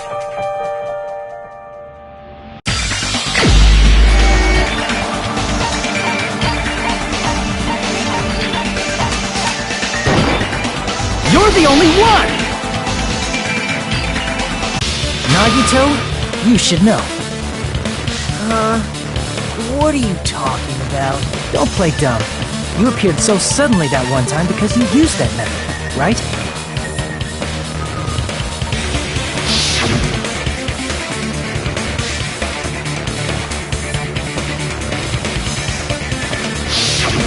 There's a secret passage connecting the first floor of Strawberry House to the third floor of Grape House. Isn't that right? Jeez, once again, I let the reserve course show up. But you're right. There's a door on the floor of the Octagon, which is on the first floor of Strawberry House. After I opened the door and went down, surprise, surprise! I ended up in the Monokuma Archive, which is on the third floor of Grape House. Meaning, the third floor and the fourth floor are actually connected. Plus, once you've cleared the final dead room once, you can pass through it as many times as you want. If they used that secret passage, they could have gone between the two houses as much as they wanted. Infinity Unlimited Flame! However, what if the killer was unaware of the existence of the final dead room? There's no way that they didn't know. That is merely an illusion you have fabricated from your own suspicion. If you value your life, you should stop with your scrutiny. There's no way I can stop. Did you say? Don't make me angry! You wouldn't like me when I'm angry!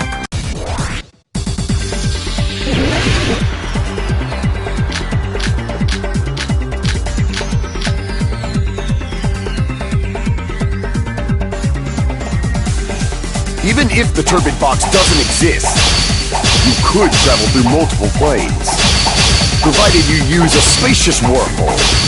However, how frail I say! Your decayed illusion. Shall I feed you to the progeny of vile deities? I already proved the secret passage exists. The secret passage was at the Octagon. Know the limits of your own reasoning! You say the killer went to the Octagon? Don't bark, you cur! If you don't want to drown in the maelstrom of blood... Allow me to cut through those words! The wire used to string up Nekomaru's body. The hammer that looked like the weapon, and the chain on the door in the tower. Those are all the items that weren't in Funhouse. Where did the killer obtain them? The only place I can think of is the Octagon. There were various weapons and tools there. I'm pretty sure I saw stuff like wires, hammers, and chains too. Since those items were used in the crime, there's no doubt that the killer went to the Octagon. If that's the case, they obviously know about the secret passage too, right? Seems this is the end. Normally we'd end up listening to Hajime lecture us with a very long summary of the case. But there's no reason to waste any more time on this opening act, so I'm going to end this right now. Hey, what are you... First of all, by messing with all the clocks in the building, Gundam tried to lure only Nekomaru. The elevator was probably broken by that point. Thanks to that, Nekomaru wasn't able to go to Grape Tower, which was supposed to be the meetup point. So he tried going over to Strawberry Tower, just like we did when we found out the elevator was broken. Well, it's obvious he'd attempt that. At that time, we didn't know the two towers were the exact same place. Also, the button in Strawberry Hall wasn't broken, so he was easily able to enter Strawberry Tower. But surprise! Gundam was waiting for Nekomaru's arrival. Hold on. If Nekomaru didn't go to Strawberry Tower, what would the killer have done then? Their plan was a balancing act of uncertainties, but even if they failed, they probably wouldn't have minded. They can just greet everyone the next morning as if nothing happened, and come up with a different plan. And, without such a risky plan, they wouldn't have been able to lure him at all. I'm going to continue summarizing the case, okay? Through this, Gundam successfully lured Nekomaru to Strawberry Tower. There's no way he could fight head-on with the robotic Nekomaru, so by pressing the goodnight button, he rendered Nekomaru powerless without fighting him. Hold on! You... What did you just say? That I didn't battle? What's wrong with that? Don't mess with me! Don't mess with me! I cannot ignore those words! Why are you angry all of a sudden? You fools do not understand! You don't understand at all! Ha! You make me laugh! After all this time, you still don't understand anything at all! I don't understand anything. What does that mean? It appears I cannot finish just yet. Maybe I'm just a human destined for hell. However, I cannot finish just yet. I cannot finish! What do you intend to do? It's obvious! I'm going to destroy your illusory assumptions! Are you saying you still have more? You still have room to argue? your words. You said I pressed Nekomaru's goodnight button.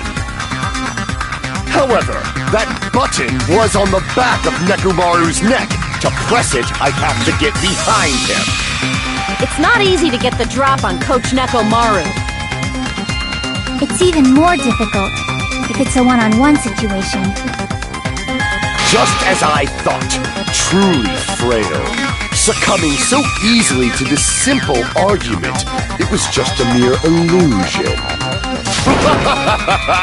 If you want to set me up as the killer, at least surpass your own human limitations. That's wrong, Gundam. You're the one who's wrong. Such a wonderful line. However, I cannot say that I'm satisfied. Listen well. I shall teach you 2 tips for making someone admit their defeat. First, you must crush them with your own overwhelming power. And as for the other, you must provide a reason that will persuade that human. You have not fulfilled either of those yet.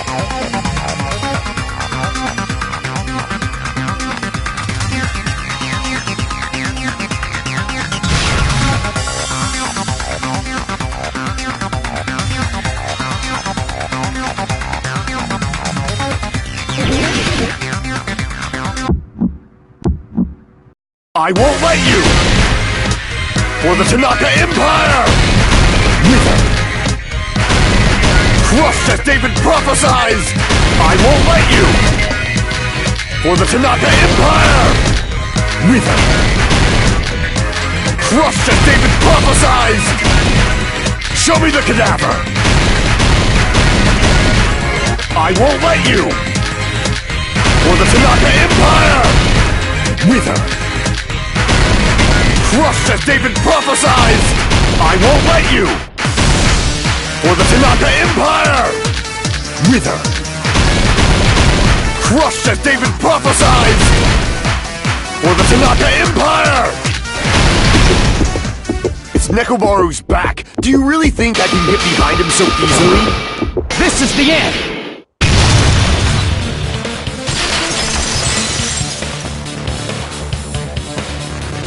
Even if you didn't get behind Nekomaru, you should have been able to press the button on the back of his neck.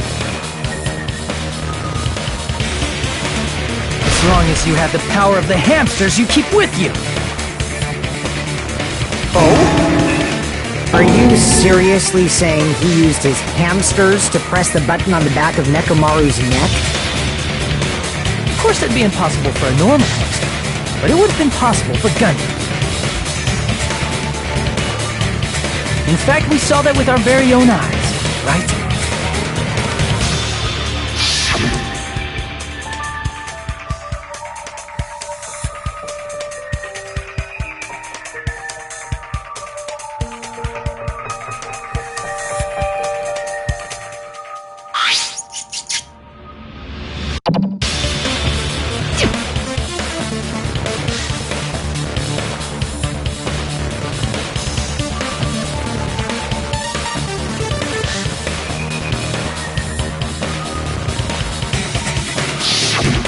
Now that you mention it, after Ibuki was killed in the music venue, one of Gundam's hamsters retrieved the piece of wallpaper from the baton lighting, right? Hey, with your friends and their exceptionally smart brains, it must have been possible to secretly get one of them behind Nekomaru and press the button on the back of his neck.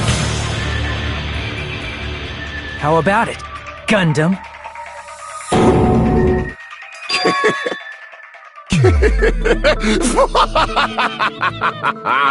Not just myself, but you actually brought up how splendid my subordinates are.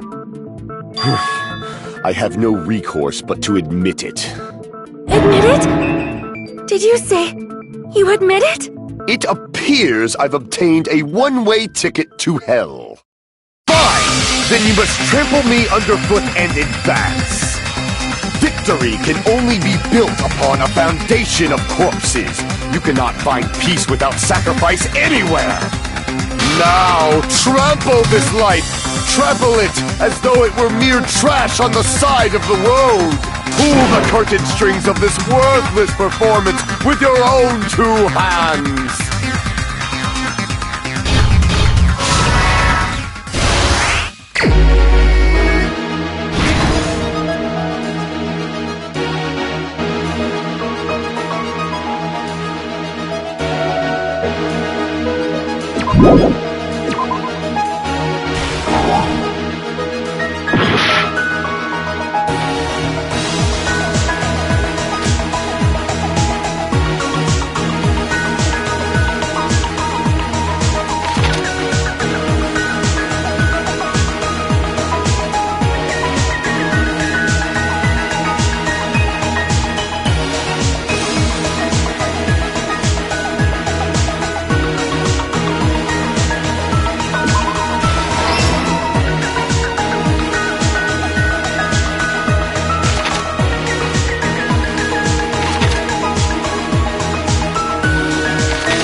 Everything that happened in this case. Let's first go over the many tricks the killer prepared before they committed the crime.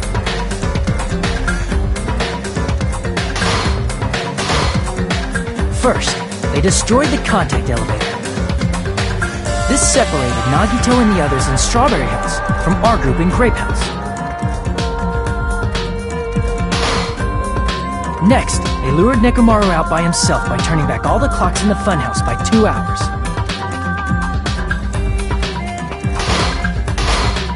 Additionally, in order to secure an alibi, the killer went to the Strawberry House lounge and set the wall clock's alarm to 5:30 a.m. After finishing their preparations, the killer went to Strawberry Tower with the necessary tools in hand.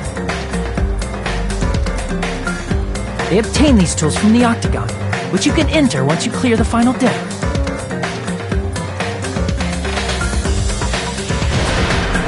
This means the killer discovered the secret of the funhouse faster than anybody else. That secret being, Strawberry House and Grape House are actually the same building.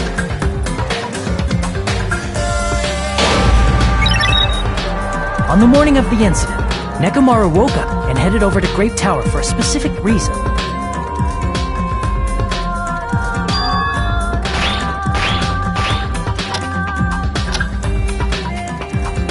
There, Fuyuhiko, who was at the lounge by coincidence, witnessed Nekomaru. According to Fuyuhiko's testimony, that was around 5 a.m., but by that point, the killer had already messed with our perception of time. In actuality, Fuyuhiko witnessed Nekomaru at 7 a.m. That's also the same time Monokuma Taichi begins. Nekomaru went to Grape Tower to participate in that.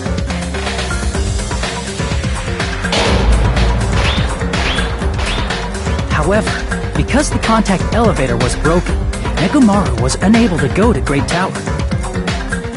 So he decided to try going to Strawberry Tower.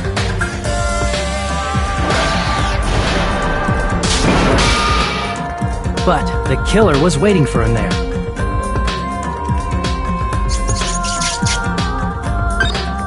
With the power of hamsters, they were able to press the good night button on the back of Nekomaru's neck.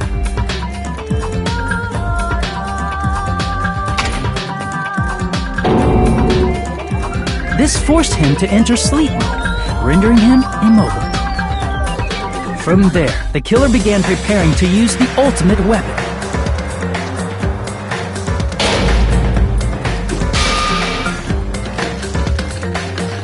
First, they set the alarm in Nekomaru's chest to 7:30 a.m. so he'd wake up.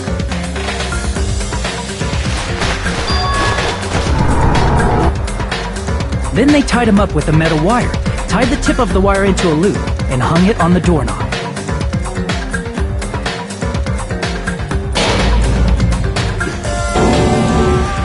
After leaving Strawberry Tower, the killer then destroyed the door button to Strawberry Hall.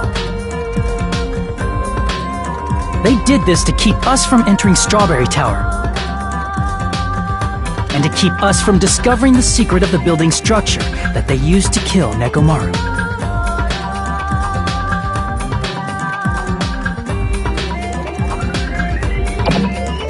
Then, they used the secret octagon passageway to travel to Grape House. After arriving at Grape Hall, they pressed the button to open the door to the tower.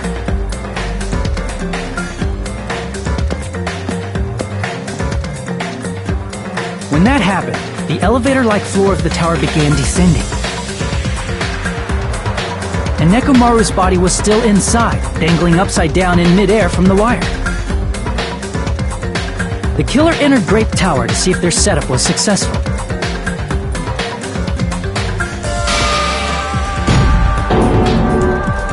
And placed a hammer on the floor to look like the weapon, then wrapped a chain around the back door.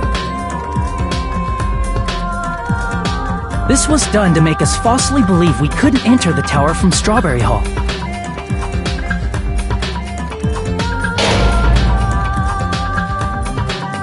With this, the killer finished their setup and tried to go back to their room using the secret passage. So they could craft their alibi when Nekomaru died from the fall. But something unexpected happened. Fuyuhiko, who saw Nekomaru earlier, was still at the lounge. As a result, the killer couldn't return to their room, and with no options available, time ran out.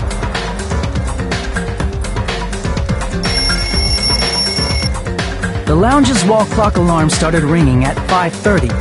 Well, actually 7:30. To avoid a worst-case scenario, the killer was forced to appear in front of Fuyuhiko with the others.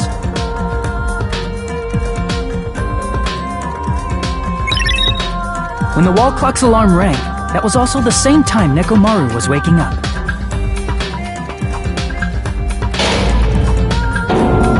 He woke up while he was still hanging upside down, so he couldn't help but sway his body powerfully. Originally, the loop of wire was only supposed to slip off the doorknob. But because there was a heavier load than expected, the doorknob ended up breaking.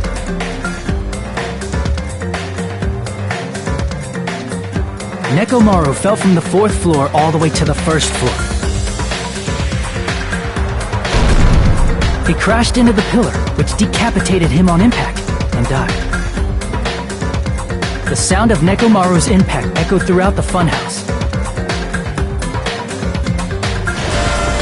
However, by this point, the killer's plan was about to fail, thanks to the broken doorknob and Fuyuhiko. Meaning, the killer is someone who wouldn't have heard the alarm if they were in the deluxe room. They also wouldn't have been able to return to their guest room, because Fuyuhiko was at the lounge.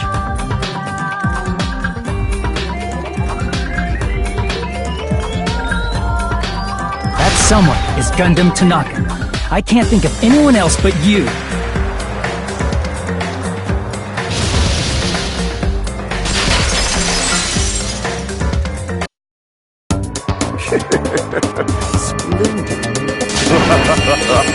That was splendid. For a mere human, you did quite well.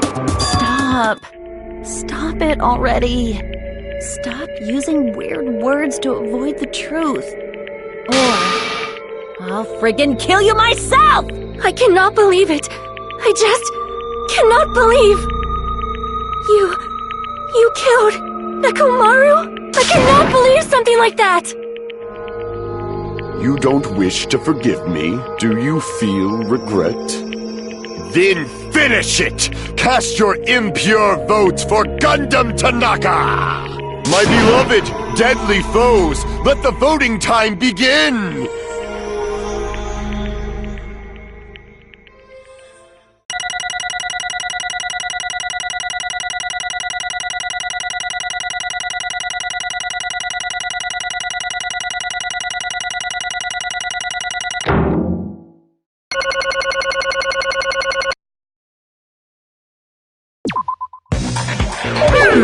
This result isn't all that exciting. Now then, please pull the lever in front of you and cast your vote. Who will be chosen as the blackened? Will you make the right choice or the dreadfully wrong one? Please pull the lever! Crap! I bit my tongue at the most important part!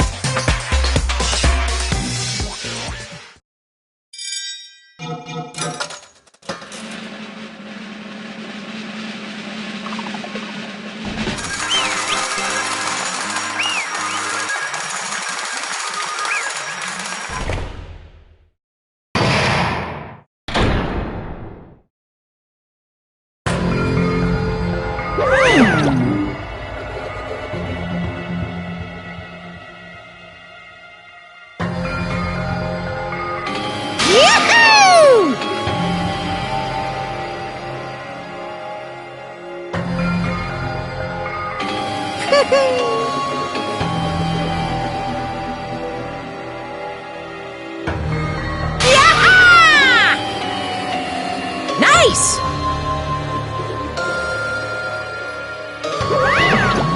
Now then.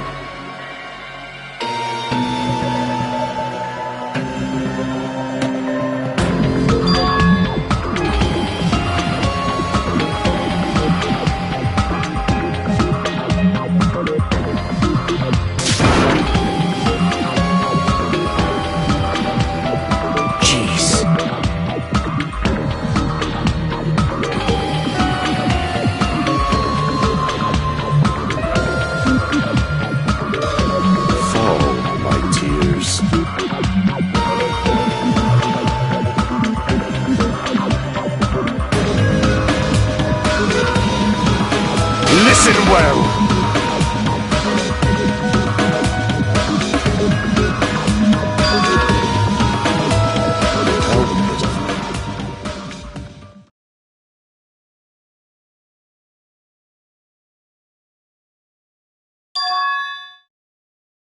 Fine.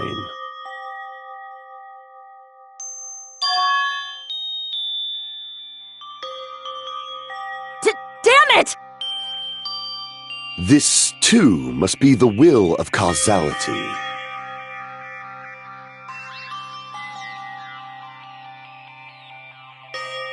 You.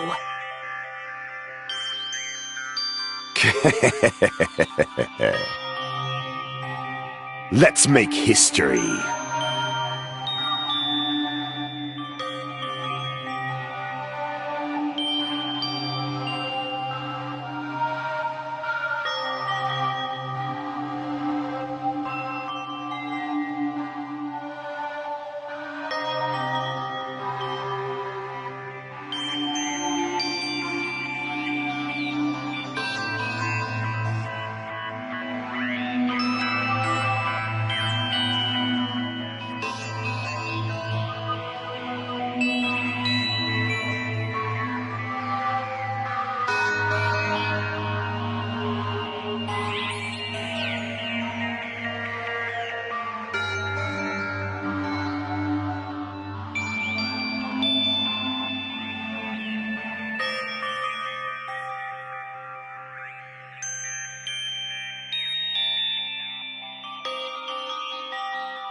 That is...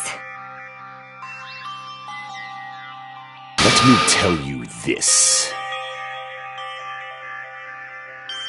Huh?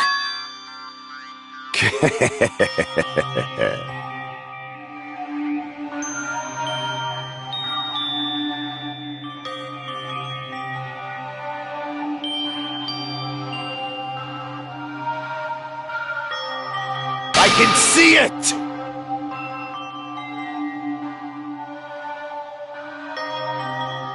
Could it be?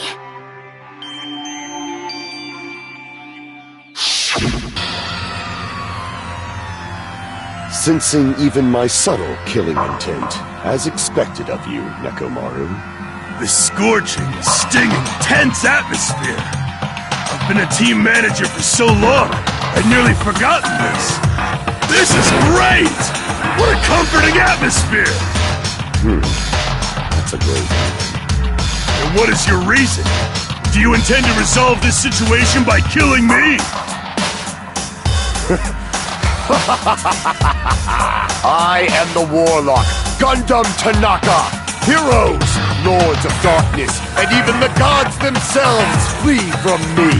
I do not cling to any trivial reason.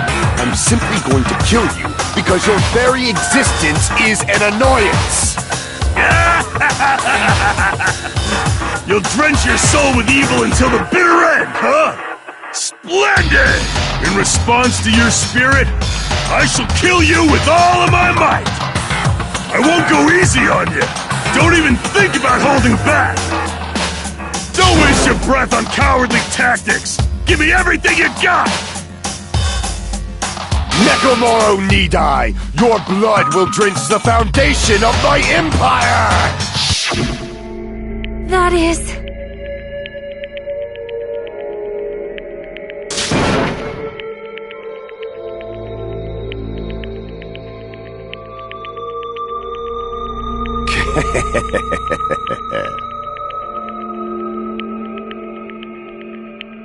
Let me tell you this.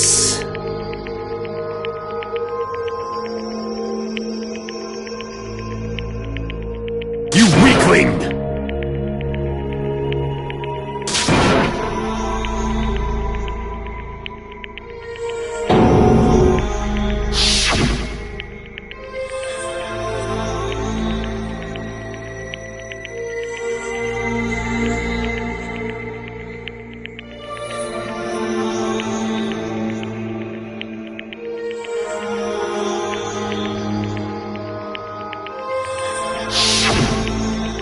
Fall, my tears.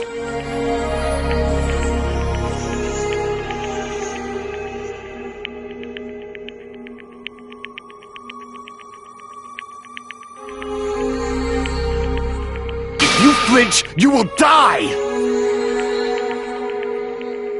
Let me ask.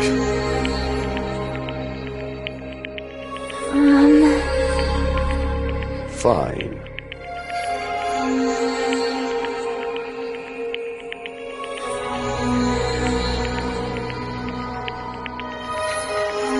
Listen well!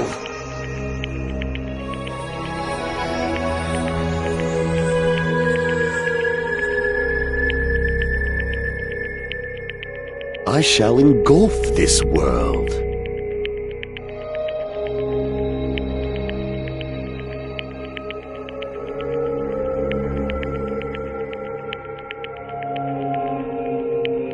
I renounce you! You.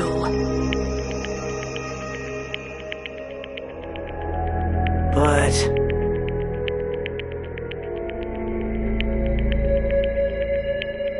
Damn it. Fine.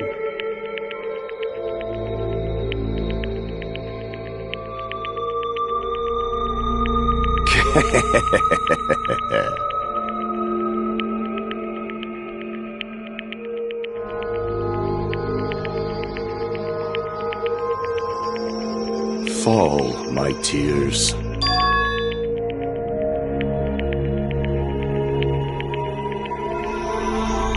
Oh.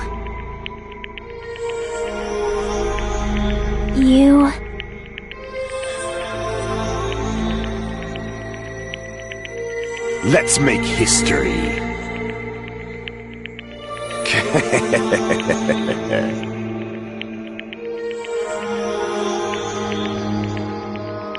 Well?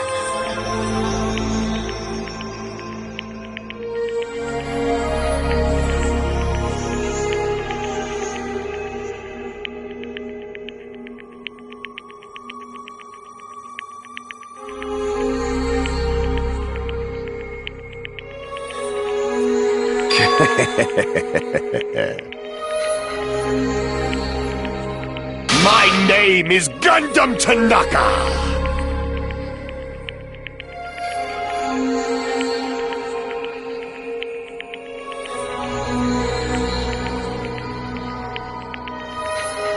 Fade like dust in the wind.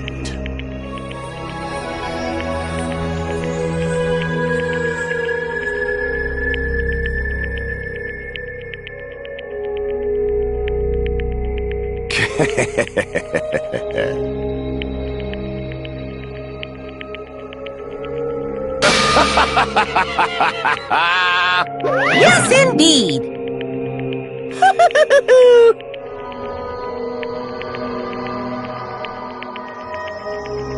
Please wait!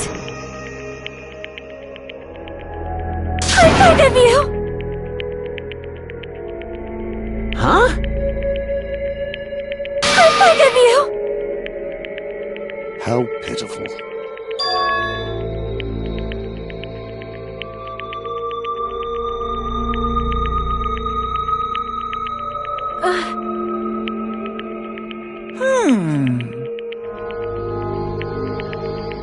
Fine.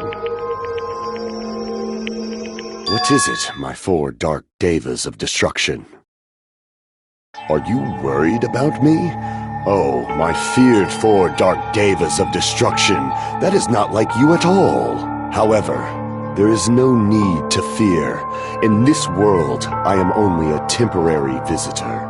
I was simply visiting for a moment, and now that my duty is complete, I must return to the darkness.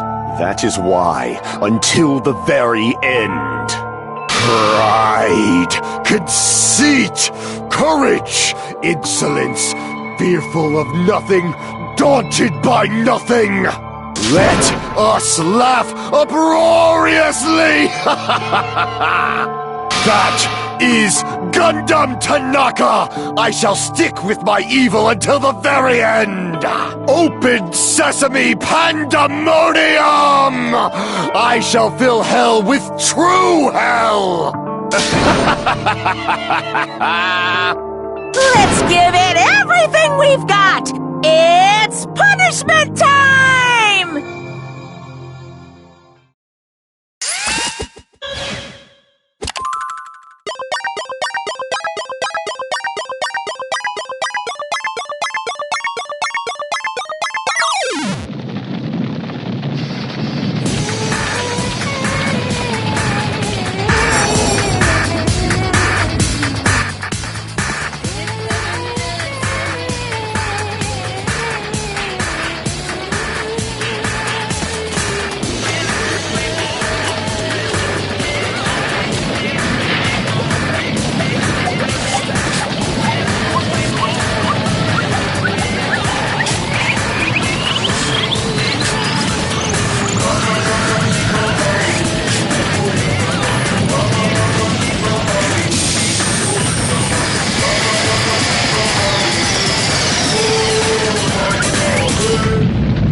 worst.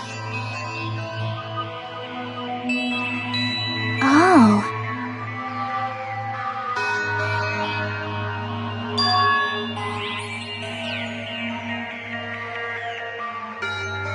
You are right.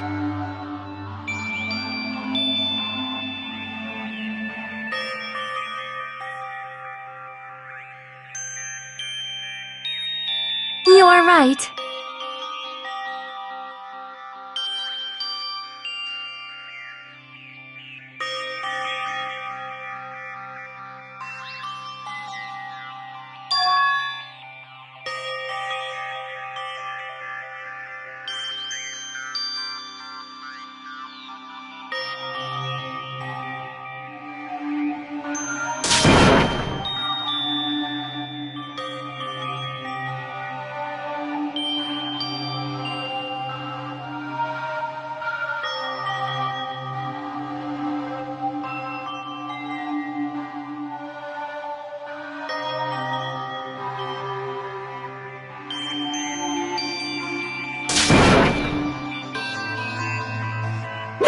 Hey!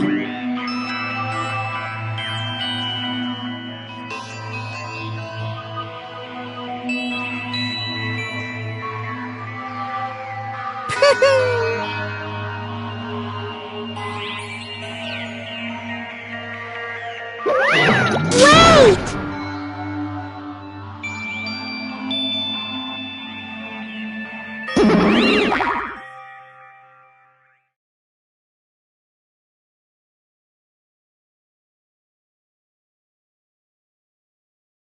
Now then.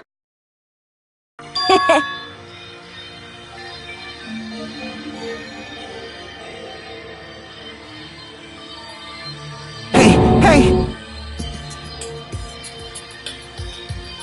It's not like that.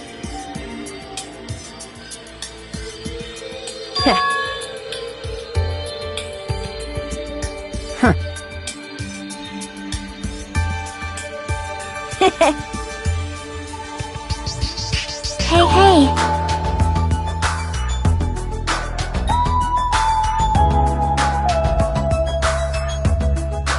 Right?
Well...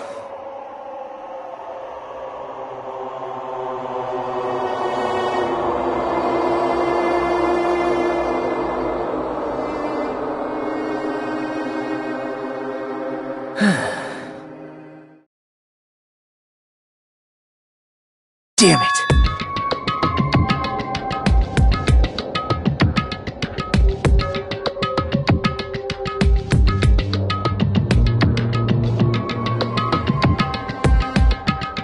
It's obvious.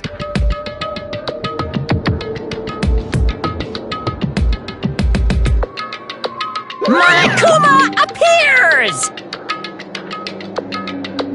Now then. What's this?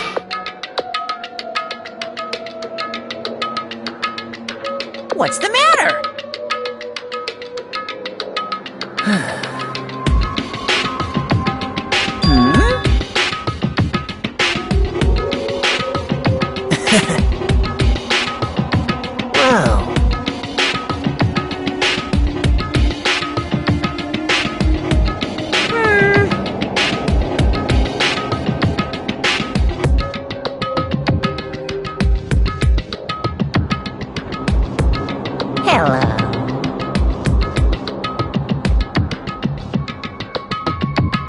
Hey.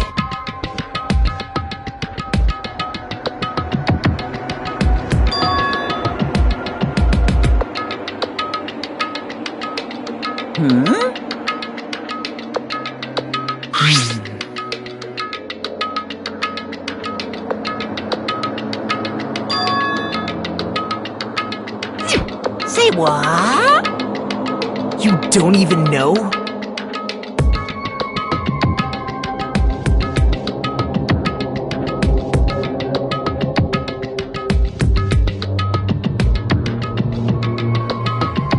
Isn't that right?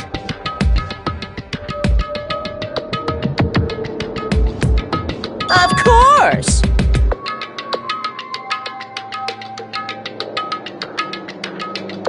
But...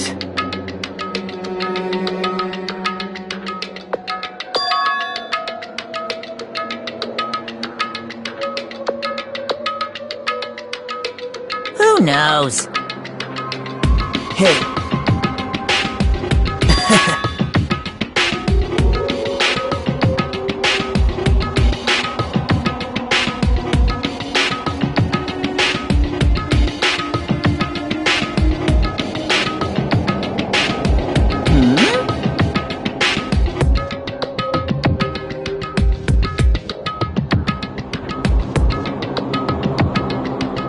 Well... Right?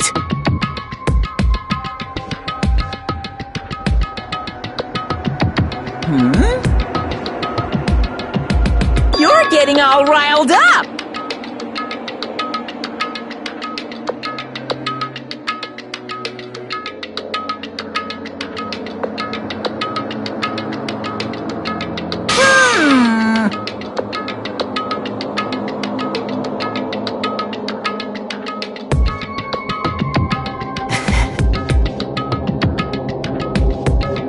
No, no!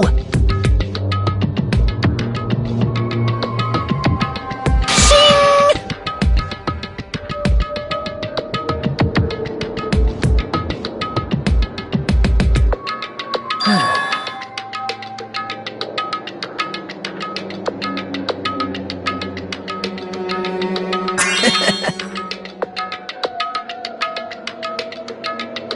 Huh? Hey.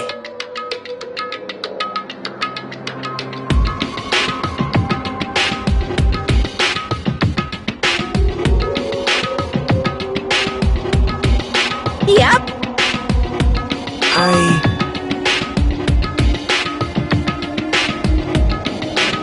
Right?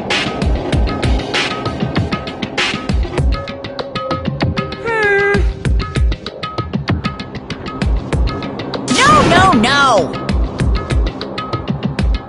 Unbelievable.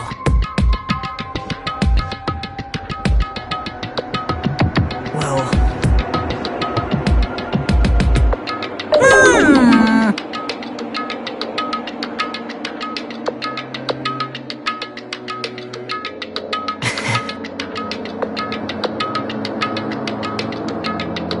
You're right.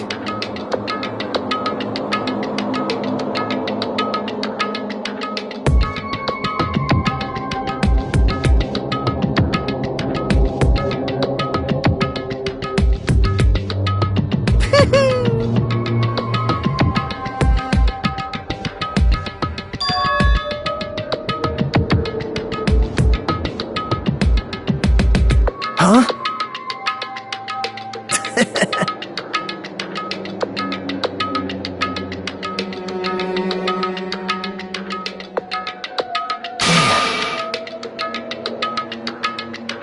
Like...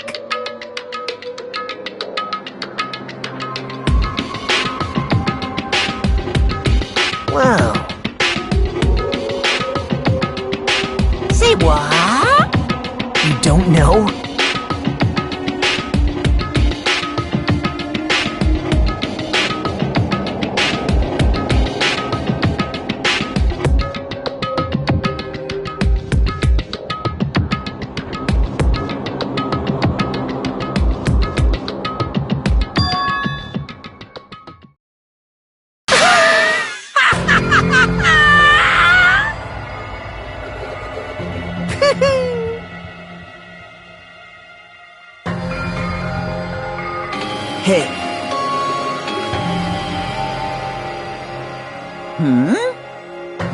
See?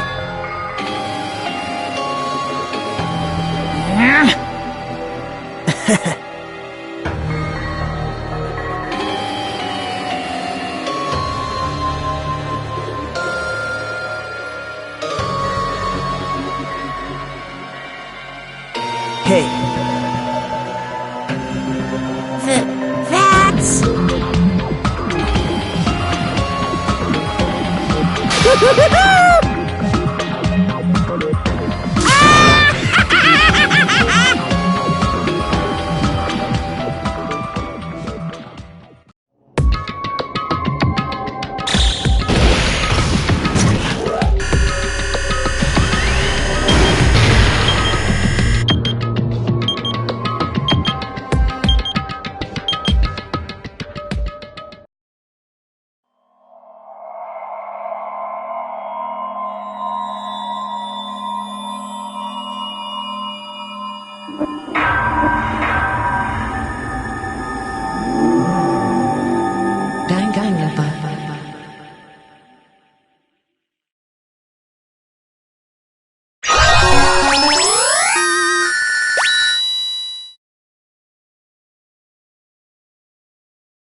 DanganRonpa. DanganRonpa.